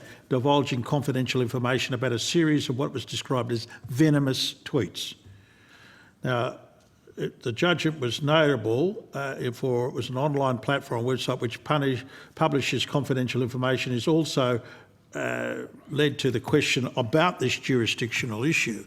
Now, I'm not clear from what you've said that you actually accept the directions of Australian courts in regard to the content of your platforms. Can you give me a clear answer on that? Not without seeking further advice from Okay, our that's fair enough. internal No, teams about that case. But it's a really important issue for this committee, so I would urge you to respond as quickly as you can. I appreciate that you're here under a bit of sufferance.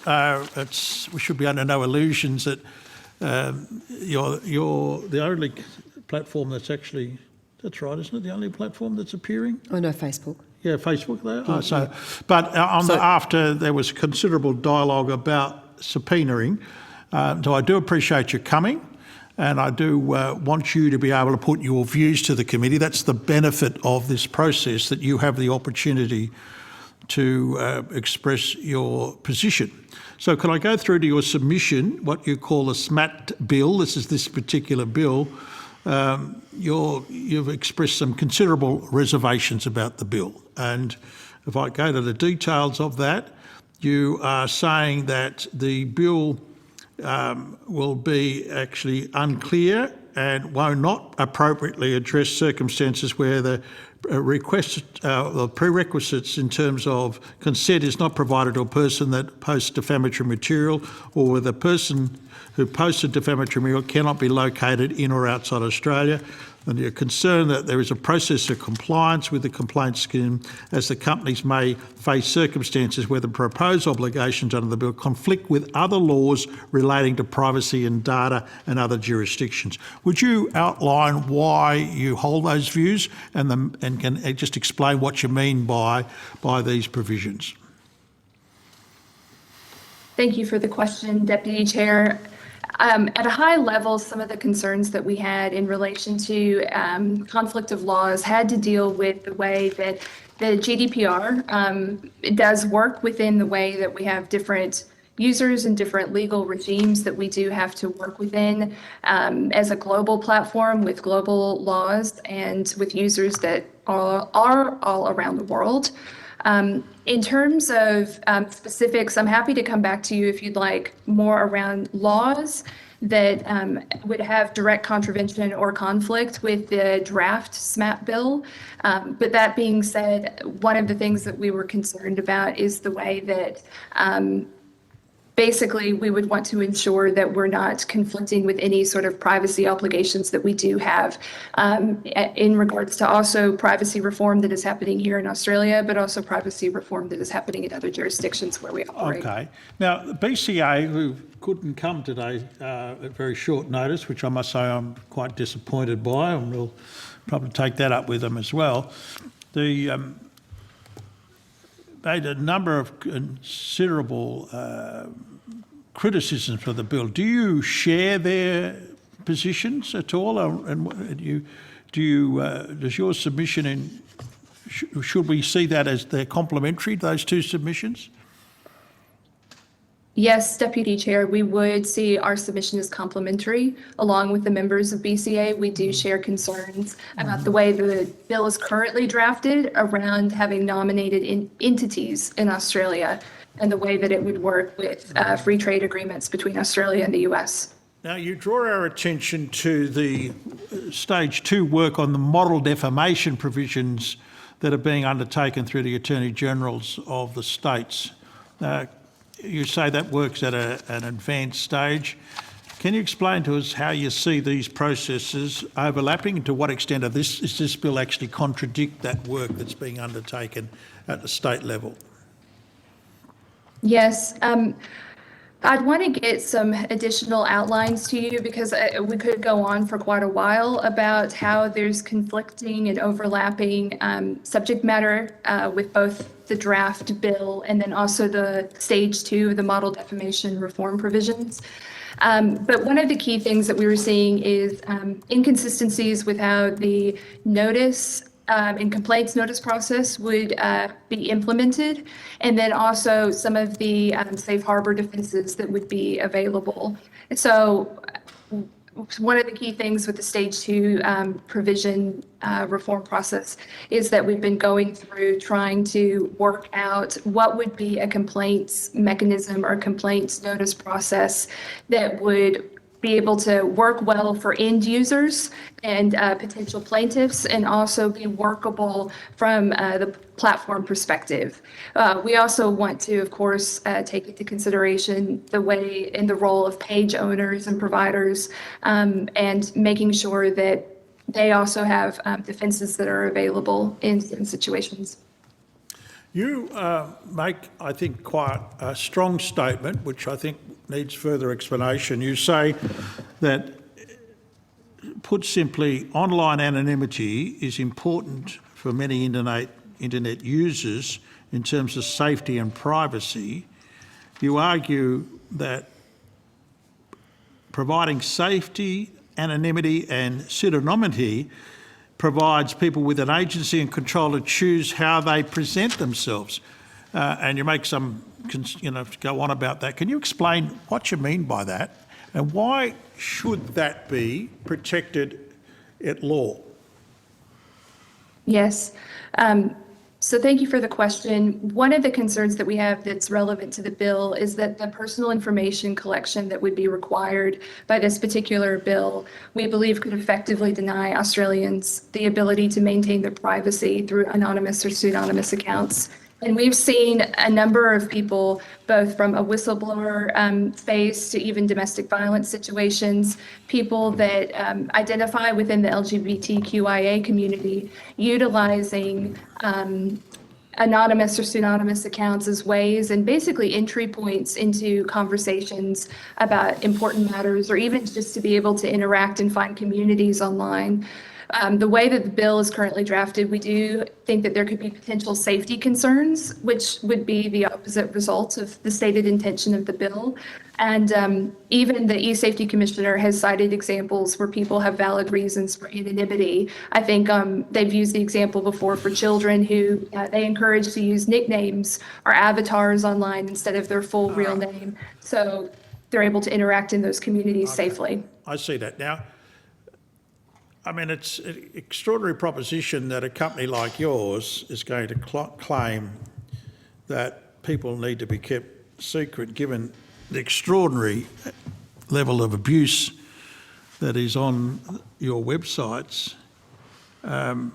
So I think you might have to explain to us a bit more as to whether or not the current regulatory environment that goes to these issues, which essentially allows you as the controllers of the company, a self-regulatory role. Why shouldn't you be part of a regulatory regime that other media companies are subject to? And if you hold that, when you explain that to me, and to what extent should there be a process by which that regulatory regime is actually determined by a whole of industry assessment rather than piecemeal ad hoc approaches, which seems to be the approach that this bill's taking? All right, I'm happy to take that on first instance, Deputy Chair, then I might hand over to my colleague Kathleen. But first and foremost, I do want to make clear for this committee that anonymity or pseudonymity, because we do allow pseudonymous accounts on the platform, but not anonymous accounts, that is not a shield to our terms of service or our rules. And so no matter if you use your real name or if you use a pseudonym, you're still subject to Twitter's rules and terms of service like anybody. I think the analogy that you were using around a newspaper or a media outlet is not the same as an online service. We're now a full decade into the social web and about to enter a new wave of decentralization in Web3. And having a service where we see 1 billion tweets sent every 2 days is very different from the way that a media outlet or a newspaper have editorial guidelines and a certain set agenda. So I think that those kind of comparisons are not like for like or one-to-one. But I do want to assure you that, again, we do see the value of anonymity or pseudonymity online for a number of people that, again, would not have a voice otherwise, and they are still subject to our rules. But the question arises as to whether or not the claims about this particular bill, cleaning up the internet and unmasking trolls, is in fact an accurate reflection of what the bill does, and the extent to which the current regulatory environment is actually fit for purpose and whether or not this bill will make things better or for worse. Well, thank you, Deputy Chair. I think with response to one of the key things that we're also trying to look at with this bill is that there was the publicly stated intention by the government that individual commenters, i.e. trolls, is how they're referred to by the government, would be held accountable for their comments. And we also are trying to ensure that end users are held accountable and that are either suspended from our service or would be able to go through the mechanisms that are outlined in order to go through whether it's MLAT or information requests or removals. I'm not sure if my colleague Kathleen has anything to add further.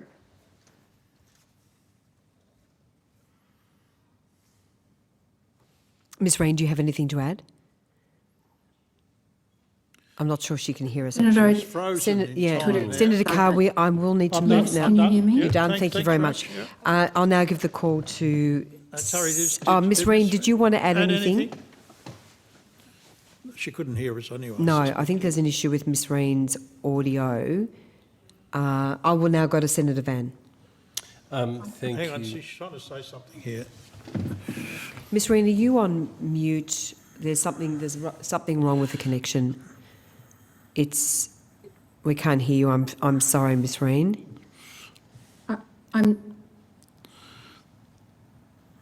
No, look, we might just see whether we could sort out your audio. Just check that you're not on mute, if you could, and I will give the call to Senator Van. Thank you, and thank you, Ms. Hinesley and Ms. Arena, for appearing before us, and the many times and many committees that you have done. Ms. Hinesley, since we're having a problem with Ms. Reen's audio, I'll put these to you to begin with, but Ms. Reen is always free to jump in as well. Do you accept that there is harm being done to Australians on your platform right now? Thank you for the question, Senator. I think that the key thing here is that whenever we do see harm on the platform, that we are acting with speed and scale, not only to take it down and remove it, but also to ensure that it doesn't continue or propagate further.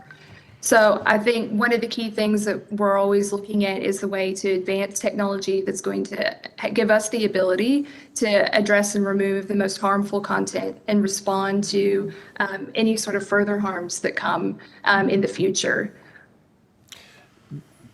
I've put that question to you previously, and I must say I'm still not seeing any speed or actions taken of any meaningful quantity, because one only has to look at Twitter at any point of the day, any day, and you see incredibly hurtful commentary going on, and done under anonymity or pseudonymity, that I would have thought, by now, in the couple of years we've been having these conversations, that if Twitter was serious about protecting Australians, that you would be using your platform. If you're insisting on having anonymity and pseudonymity, you'd be taking more actions to be able to stop that. Why am I keeping on having to put this question to you? Senator, I would put forward that we've actually made meaningful progress over the past couple of years in the ways that we're looking at quickly removing content, as well as prioritizing emergencies and prioritizing and identifying content on the service that would be risking the most harm. In Australia, actually, specifically, we've worked very hard to run a number of projects and worked with partners to do things like open up safety mode, which is a beta test that we've been running for the past few months that allows people who might be seeing an uptick in abuse or attention on their accounts being able to automatically block and report accounts at scale. We've also been running misinformation reporting flows here in Australia for the past 12 months. and been able to take action on especially harmful misinformation related to the pandemic and COVID-19. Just in the last reporting period that we had with our transparency report, we were able to remove 4.7 million tweets that violated our rules. And of that, 68% received fewer than 100 impressions prior to removal. So that shows the speed at which we're trying to scale these types of solutions. And again, remove the burden from users and victims of abuse and take that on with proprietary automated technology that's able to review this content, review it up to our teams, and then quickly action it. You mentioned number 4.7 million, I believe, just then. Was that correct? That was the number of total tweets that we took down that violated the Twitter rules between our last reporting period, so January to June 2021. And I'm so sorry, I might have cut Kathleen. Sorry, Senator, I might have cut Kathleen off. I think she might be back online. She's not responding, so I'll put my next question. Sorry, Kathleen. We can't hear you, Ms. Reid, I'm If sorry. you'd like to. Can you hear We me? can hear you now. Please go. Great. I won't interrupt the flow of this conversation. Just to say, Senator, that the numbers that Ms. Heisley was sharing represent a 36% increase in activity, in addition to the product changes we've made and the increased controls we've put into the hands of users of our servers, such as conversations controls and prioritising Australia for key experiments that help keep Australians safe.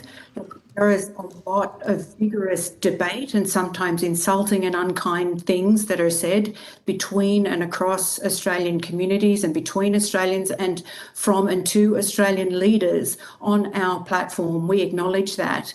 Our question is, when we're following the rules and seeking to abide and follow Australian law, is it the request that there is a desire for Twitter to be the arbiter of all truth and all conversations, and a consideration of the cost of those and the speed of those? Under the proposal of the Defamation Act, the defamation reforms currently on the table, there would be a significant time lag and significant cost, potentially favouring those with more resources as well. We would point to January 23rd, 2022, where the Online Safety Act was passed, and would refer to the Safety Commission, that team, and what they've said about Twitter's levels of cooperation and adherence, and our request that we do receive more clear, well-submitted reports upon the terms that may work for the government and the companies, including for smaller sized companies like Twitter. We are not the size of some of our larger competitors, so that this work together can continue. How many tweets appear on Australian accounts each day?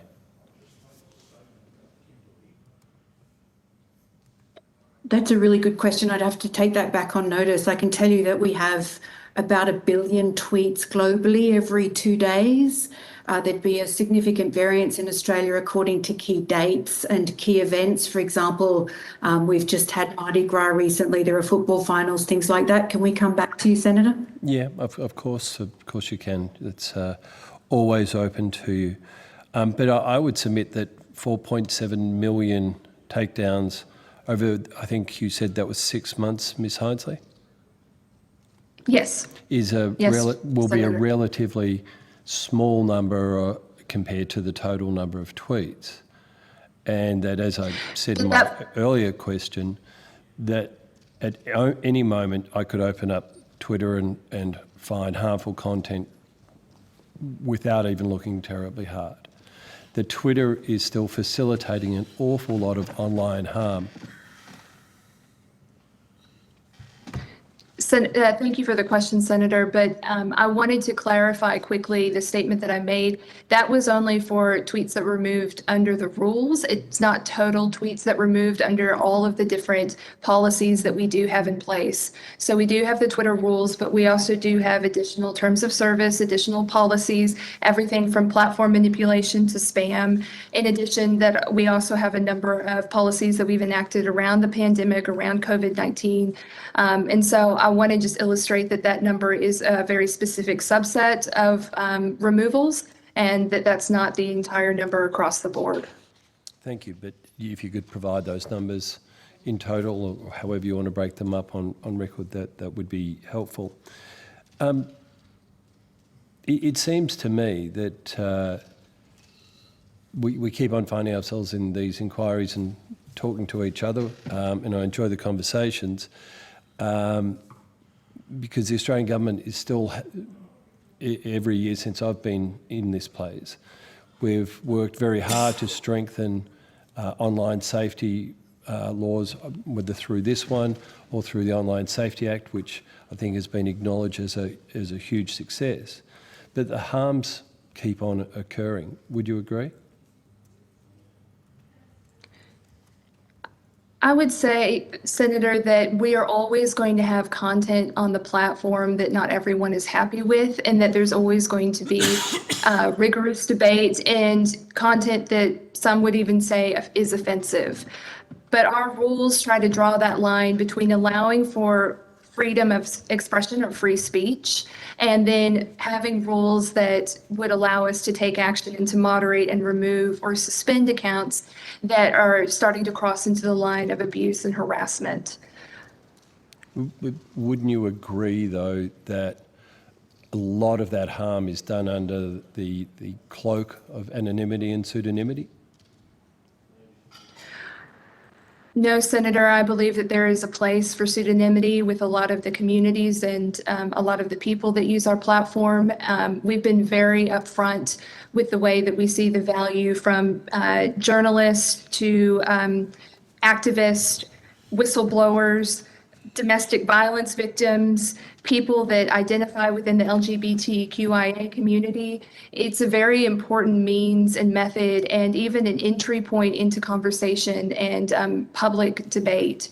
And again, as I said earlier, anonymity and synonymous accounts are not a shield to our rules or terms of service. And so if people do start to violate those rules, they will be actioned and they will be removed from our service. But as we've heard from my fellow senators, that's not the case. And the New South Wales Supreme Court case that Senator Carr cited and I tabled is a perfect example of Twitter not doing those things and not following Australian courts and ignoring Australian laws. I think three things might have to happen here. That either we keep on strengthening laws, Twitter finds a way to moderate content better, or that anonymity and pseudonymity be taken away until people's behaviour improves. I fully agree that those minority groups deserve protections, and I'm obviously a fighter for freedom of speech, but not at the cost of the mental health of all Australians.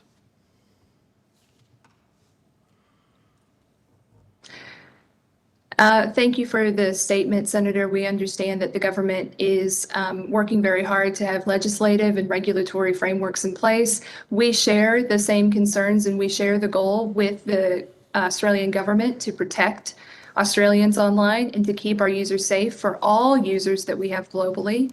Again, I would just reiterate that we do find that anonymity is not, and we also, to be clear, we allow for pseudonymous accounts on Twitter. So you do have a handle that is unique to your account. We do not allow anonymous accounts, as you would sometimes see on sometimes message boards or other platforms where they would say anonymous or anon. We do allow pseudonymous accounts, though, and we believe that that's very important for freedom of expression and to allow people to be able to communicate within communities. But again, that is not a shield or a bar from being subject to our rules, terms of service, or also working with law enforcement whenever we do receive requests for information related to those accounts. We have those processes in place and we will continue to comply with those processes. Well, I would contend, and I'll leave it here, Chair, that Twitter and the other platforms, I won't single you out, can and should be doing more to protect Australians online, because people continue to be harmed each and every day. Thank you. Thank you very much, Senator Van.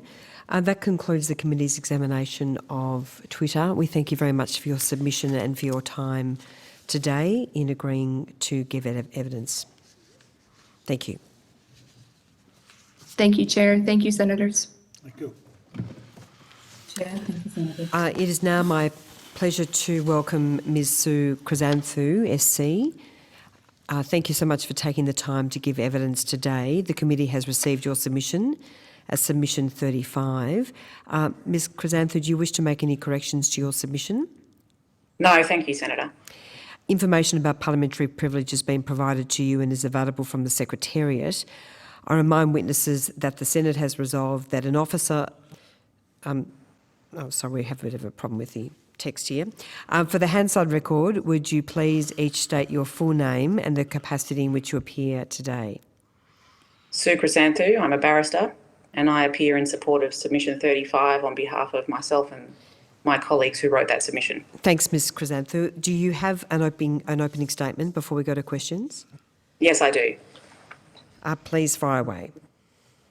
Madam Chair, trolling and online abuse is a very serious issue in our community, and we as lawyers who primarily practice in the area of defamation often encounter the issue.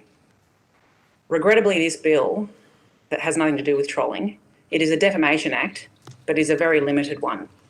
The title of the bill is misleading and inapt, and the public statements made by the government about the content of the bill are not accurate. In our view, the bill does nothing to prevent or reduce trolling. Defamation litigation is very expensive and complicated. One of our objections to this bill is that it is piecemeal. It will increase legal costs and cause confusion because of its inconsistency with the state and territory laws. For example, now a person would need to engage in a complaints process under sections 16 and 17 of the bill, in addition to having to comply with the concerns notice provisions in the state and territory legislation. That, at the outset, doubles the cost. I want to address the Voller case. This bill is premised on a misreading of that case. The issue of publication has been defined by the common law for centuries. Basically, if you participate in the publication, you're liable. The High Court's decision in Voller was predictable and predicted by defamation lawyers because all it does is recite and restate hundreds of years of common law. Voller has not changed the law of defamation at all. Anyone who knows anything about defamation will tell you that. Voller has not caused an influx of new actions against unsuspecting hosts of Facebook pages like sporting clubs or knitting groups. The hysteria surrounding the judgment, in our view, is misguided and mischievous, and the mischaracterisation of that judgment only serves to suit the end of large companies, including media organisations. An innocent third-party host of defamatory material has a defence to its publication until it is on notice of the defamatory content. That is when the host has a choice: remove the material and remain innocent and therefore not liable, or choose to leave it up and become liable. If the choice is made to leave up defamatory material on a Facebook page or elsewhere, there is absolutely no rational reason why that person should not be accountable in a defamation claim. Not one person who supports this legislation has given an adequate reason, to my knowledge, or to the knowledge of my colleagues, as to why this should be changed. Part 3 of the bill is unnecessary. The courts presently have powers to order preliminary discovery against internet service providers to produce information that identifies the originator. I was in a case in the federal court last week where my client sued over an anonymous review. He was able to attain through these processes, through the courts, the IP address of the person who posted the review so that he was able to sue that person. Courts have been making orders like this for at least the last decade in internet cases. We don't understand why Part 3 has been included, and it seems to us that it is much more complicated and will likely be more expensive than the long-standing preliminary discovery provisions that each court has, the federal court and the state and territory courts. We also see this legislation as providing immunity to large corporations that make money hosting forums where defamatory publications are made. These corporations do not need immunity. Just as with the local birdwatching group, they can make a choice when it comes to the ongoing publication of defamatory material. If they take it down after being put on notice, then they retain their innocent dissemination defences. If they choose to leave it up, then they are held accountable as they should be. We support a new defence of innocent dissemination specifically directed to internet publications and internet service providers. We've actually put a draft provision in our written submission at paragraph 37, which is based on the New South Wales Bar Association's suggestion as part of the Stage 2 reforms to the State Act. We think that our provision, or something similar, strikes a balance between innocent internet service hosts and people who have been irreparably harmed by defamatory material on the internet. It cannot be the case that this government wants to leave people in a position where they have no one to turn to remove material that damages them, not just their reputations, but causes them personal harm.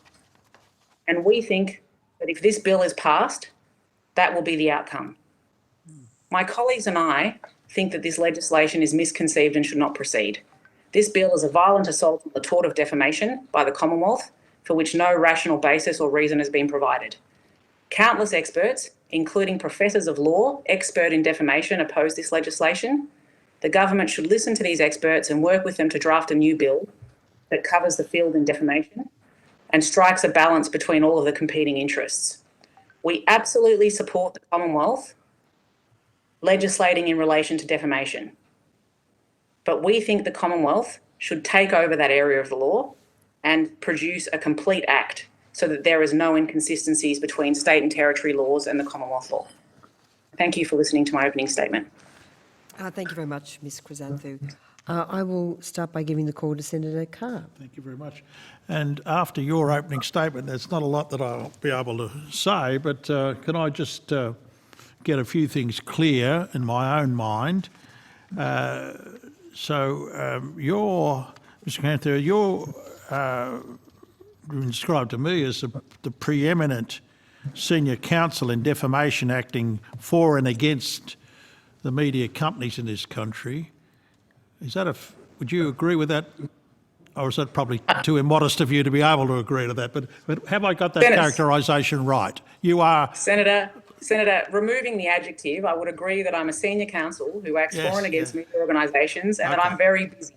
You can include the adjective busy. Okay, so it is unfair of me to put it to you in those terms, but I want to get to the question of your authority to speak on these matters, along with the other submitters to this particular submission that we have before us. They are people of great prominence in this field of legal practice. Is that correct? Each of them is an expert in defamation law, and each of them, either as a solicitor or barrister, has a very busy practice specialising in defamation law. And I speak on behalf of each of them today. Thank you. So, Rebecca Giles has made the comment in a Weekend Australian article, of last Saturday in fact, is that right, on Saturday last week? That is that this bill was badly drafted law, protects big tech but ignores the victim of trolling. Is that a fair summary of what you're trying to put to us? Yes. What we say is that without any proper consultation, this law gives protections without giving anything back of any use to the people who are victims of this sort of online conduct. So your statement in regard to the stated purpose of this bill, what is a response to VOLA, is to say that it really fundamentally hasn't changed the law. Can I ask you that, if I've understood that correctly in terms of what you've just put to us, that the companies on the other hand say to us, the media companies say to us that this legislation is necessary because given what's happened through the VOLA case, there will be a flood of defamation actions. How do you respond to that proposition? Well, the original decision in Volla was years ago. The Court of Appeal decision in Volla was years ago. And the High Court agreed with those two decisions. There has absolutely not been a flood of new defamation litigation because those of us who practice in defamation law expected the outcome in Volla and have been conducting our practices on the basis of the common law of publication as it has existed for centuries. I mean, what we need to remember is Volla was a case against media companies. Volla was not a case against the local bird watching group or the knitting club or the mothers group. Volla was a case where media companies were sued for material appearing on their Facebook pages in circumstances where they uploaded an article about Mr. Volla, they said things about him that were not complimentary and invited people to comment. Unsurprisingly, the comments that arose as a result of that conduct by the media companies were defamatory of Mr. Volla. It is in that context that Justice Rothman, the New South Wales Court of Appeal, and then the High Court found that the media companies were publishers of that material. Now, what is important to know about Volla is, and this is contrary to some evidence given last week, which I think was incorrect, Volla did not determine the defences. Volla was a preliminary question just on the issue of publication. The Volla case, after the High Court decision, was returned back to the Supreme Court to then have the defences determined, being possibly defences of innocent dissemination or a defence under the old Clause 91 of the Broadcasting Services Act, which is now Section 235 of the Online Safety Act. Volla was not lost in the High Court. The only question in the High Court was whether the media organisations were publishers. They possibly still could have won that case if they demonstrated that their publication was innocent. I've only recently discovered that we'll never know the answer to that because Volla settled in the last week or so. So, if I've read your submission correctly, and this is your chance to tell me whether or not I've got it right, you say, paragraph 2526, that the bill would immediately overturn Volla, give immunity to media organisation and other businesses for carrying out defamatory comments, no matter how defamatory, I want to emphasise that, no matter how defamatory, and even once they had been put on notice of defamatory character of the comments in question. It is difficult to see the need for such a provision, whether the rationale for protecting not-for-profit, small-scale page owners, there seems to be no reason to immunise large corporations who publish defamatory material as they are part of overall business model. Have I got that correct, first of all? And That is absolutely, yeah. That's right? Absolutely correct. Okay. Yeah, that is our view. Okay, so then if that's the case, can you tell me whether or not you see this bill actually deals with the question of online trialling and whether it actually make the situation as currently exists in terms of abusive material on social media platforms actually worse? We think it makes it worse because the people hosting the pages are under absolutely no obligation to remove the material. The troll, if you know who they are or if you don't know who they are, being a troll is unlikely to remove the material. So that is why lawyers then turn to page hosts and ask them to remove the material. And most of the time, the hosts of those pages remove the material, and that is the end of the matter. It is only when that host insists on leaving the defamatory material up that they become liable under the defamation law. You make specific reference to your concerns about the complaint scheme that this bill sets up. Could you enlarge on that in terms of advice for the Hansard record that we can perhaps use for our report as to why you hold the view about the complaints mechanism? Well, the first problem is it's a separate mechanism distinct from the mechanism that people already have to adhere to under the state legislation. So under the state legislation, people who complain of defamatory material have to issue a concerns notice. And if these sections come in, then an additional complaint system has to be adhered to, doubling the cost. The second issue is the complaint system doesn't actually achieve an outcome for the person complaining. The only thing that Google or Twitter has to do in answer to this complaint system is identify the country location of the person who posted the material, but otherwise never has to disclose the identity of that person to the complainant if the person who posted it does not give permission.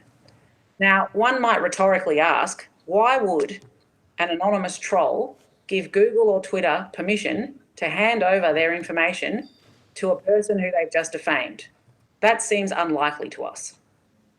So a person engages in this complaint system and at the end gets nothing. They get nothing. And the Google or the Twitters of the world or the Facebooks, they get a defence.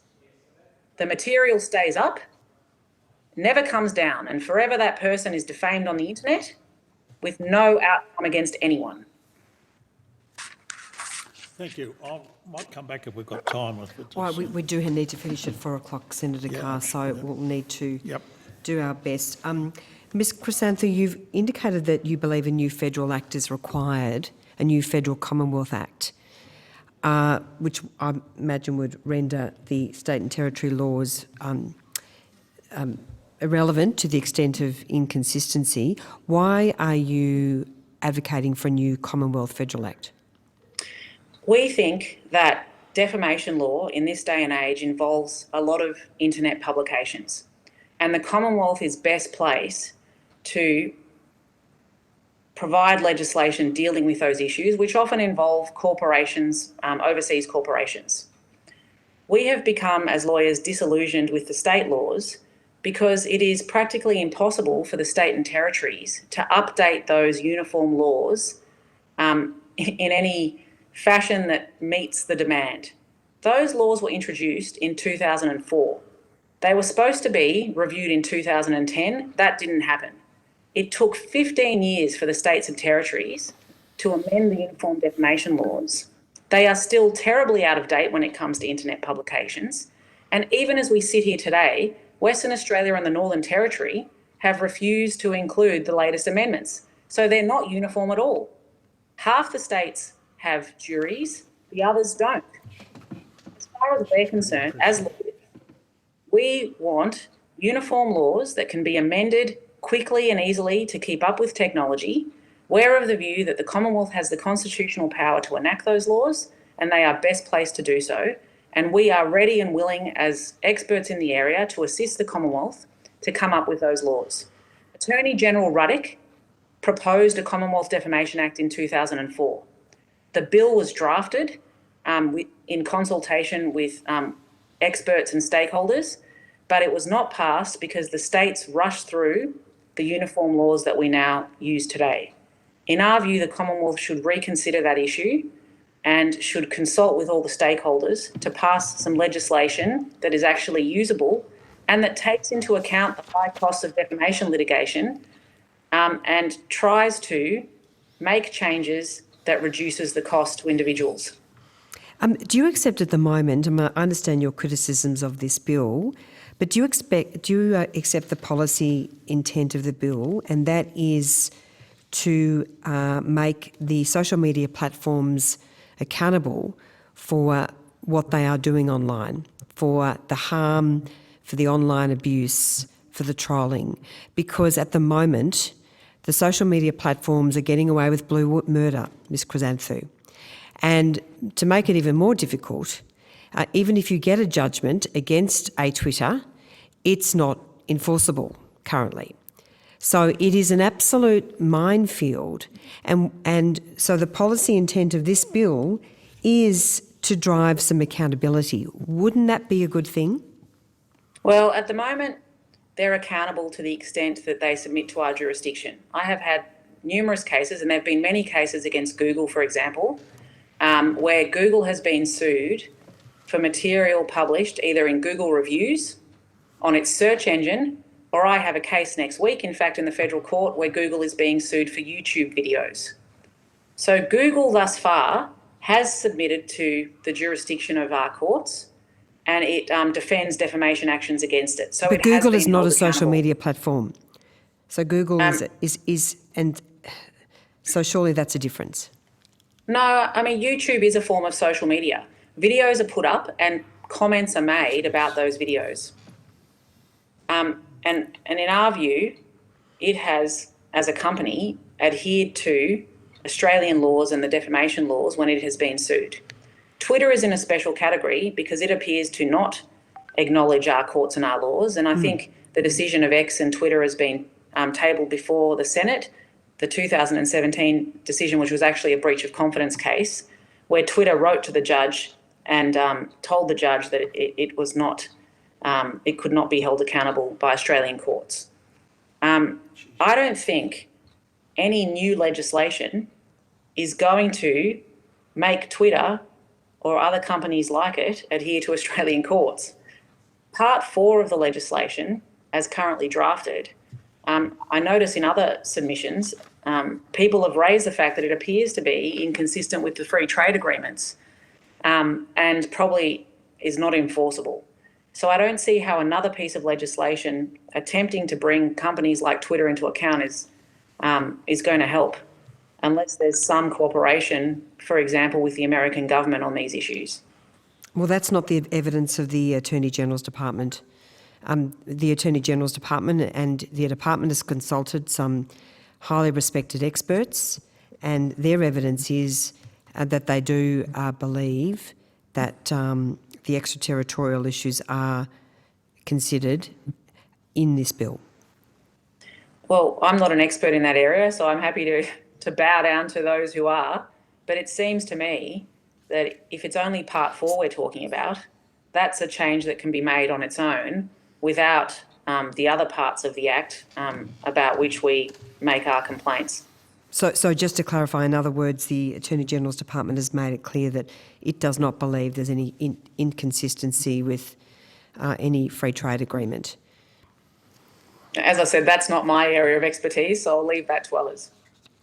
But it is core, isn't it? Because under this bill, Australians are given a right to seek redress if the social media platforms don't cooperate and provide identifying information which facilitates someone taking an action against an anonymous troll or an anonymous post.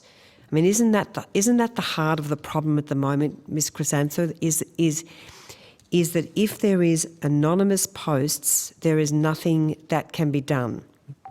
Well, that's not correct. As I said, I had a case last week where it was an anonymous post, and we were able to, and it was an American company, a review company, and it provided the IP address of the person who made the post, who was an Australian, and then Telstra provided the identity of that person, and we sued them. I understand that, but was that on a cases website? Where that has occurred. Was that on a website? Many cases. Yeah, I understand that. Was a review website. But the issue is that if you've got the likes of a Twitter or a Facebook which don't agree to fall within the jurisdiction of this country, then you've got a problem. That is true, but you can sue them, and they'll either turn up or they won't. Well, and that's what's happened in the case that Senator Carr and Senator Van cited, the 2017 New South Wales case. Sorry, the decision by Justice Pembroke in the New South Wales Supreme Court. I mean, Twitter just basically said, "Go to hell." That's what they did. That's Senator. right. I'm totally in agreement with you, which is why we think the Commonwealth should be in charge of defamation legislation, and we accept that if there's anything that can be done to make companies like Twitter and Facebook comply with Australian laws and orders by Australian courts, then that is a commendable thing. But we don't think that doesn't justify the other sections of the Act. So just to clarify, you've run some successful cases in terms of identifying or obtaining identifying information from the likes of Google. What about Twitter? Have you been able to run a case where you have successfully unmasked an anonymous troll? I've actually never attempted a case against Twitter, so I can't tell you I've personally seen a case where someone's even attempted it. And what about Facebook? I'm not aware of any Facebook cases either where that's even been attempted, so I'm not sure how they would respond. So this is what this bill is all about. This bill is all about Facebook. This bill is all about Instagram. It's all about Twitter. It's about lifting or unmasking the anonymous abusers about giving redress.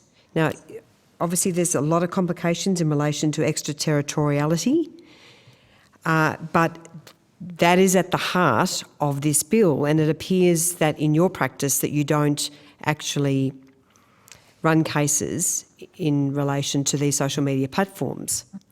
Well, so far, any client I've had that's sued over a tweet or a Facebook post, the persons who made those tweets or Facebook posts have been identifiable. It is a large part of my practice suing or acting for people who sue over social media posts. But so far, there hasn't been a need to deal with Twitter or Facebook.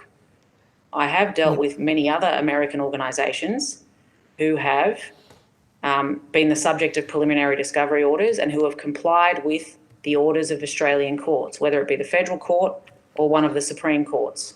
So far, most American companies with which I've dealt who have been the subject of preliminary discovery orders of courts comply with them.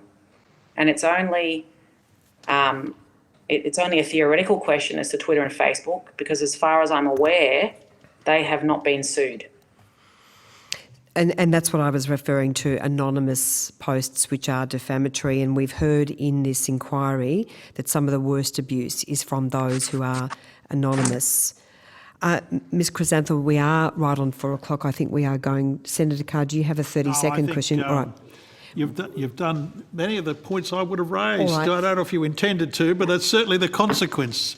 So thank you. I did indeed intend to. I was very mindful in my question, Senator Carr. Senator Van, you've got a quick question? A couple of very, very quick ones. All right. And may I at the start say I agree with my colleague Senator Carr's characterisation of you and your expertise in this area, but I should also acknowledge my very good friend Dr Matt Collins, QC, and his skills as well. He wouldn't forgive me if I didn't put that on Hansard. I'm not sure that that's relevant to this inquiry, It but probably anyway, isn't, but Senator Van, go on. I will, without going on, I think your point about the lack of consistency and usefulness of the state legislation is incredibly well made, and I thank you for really pointing that out. Again, in your submission under point or clause paragraph 38, you talk about the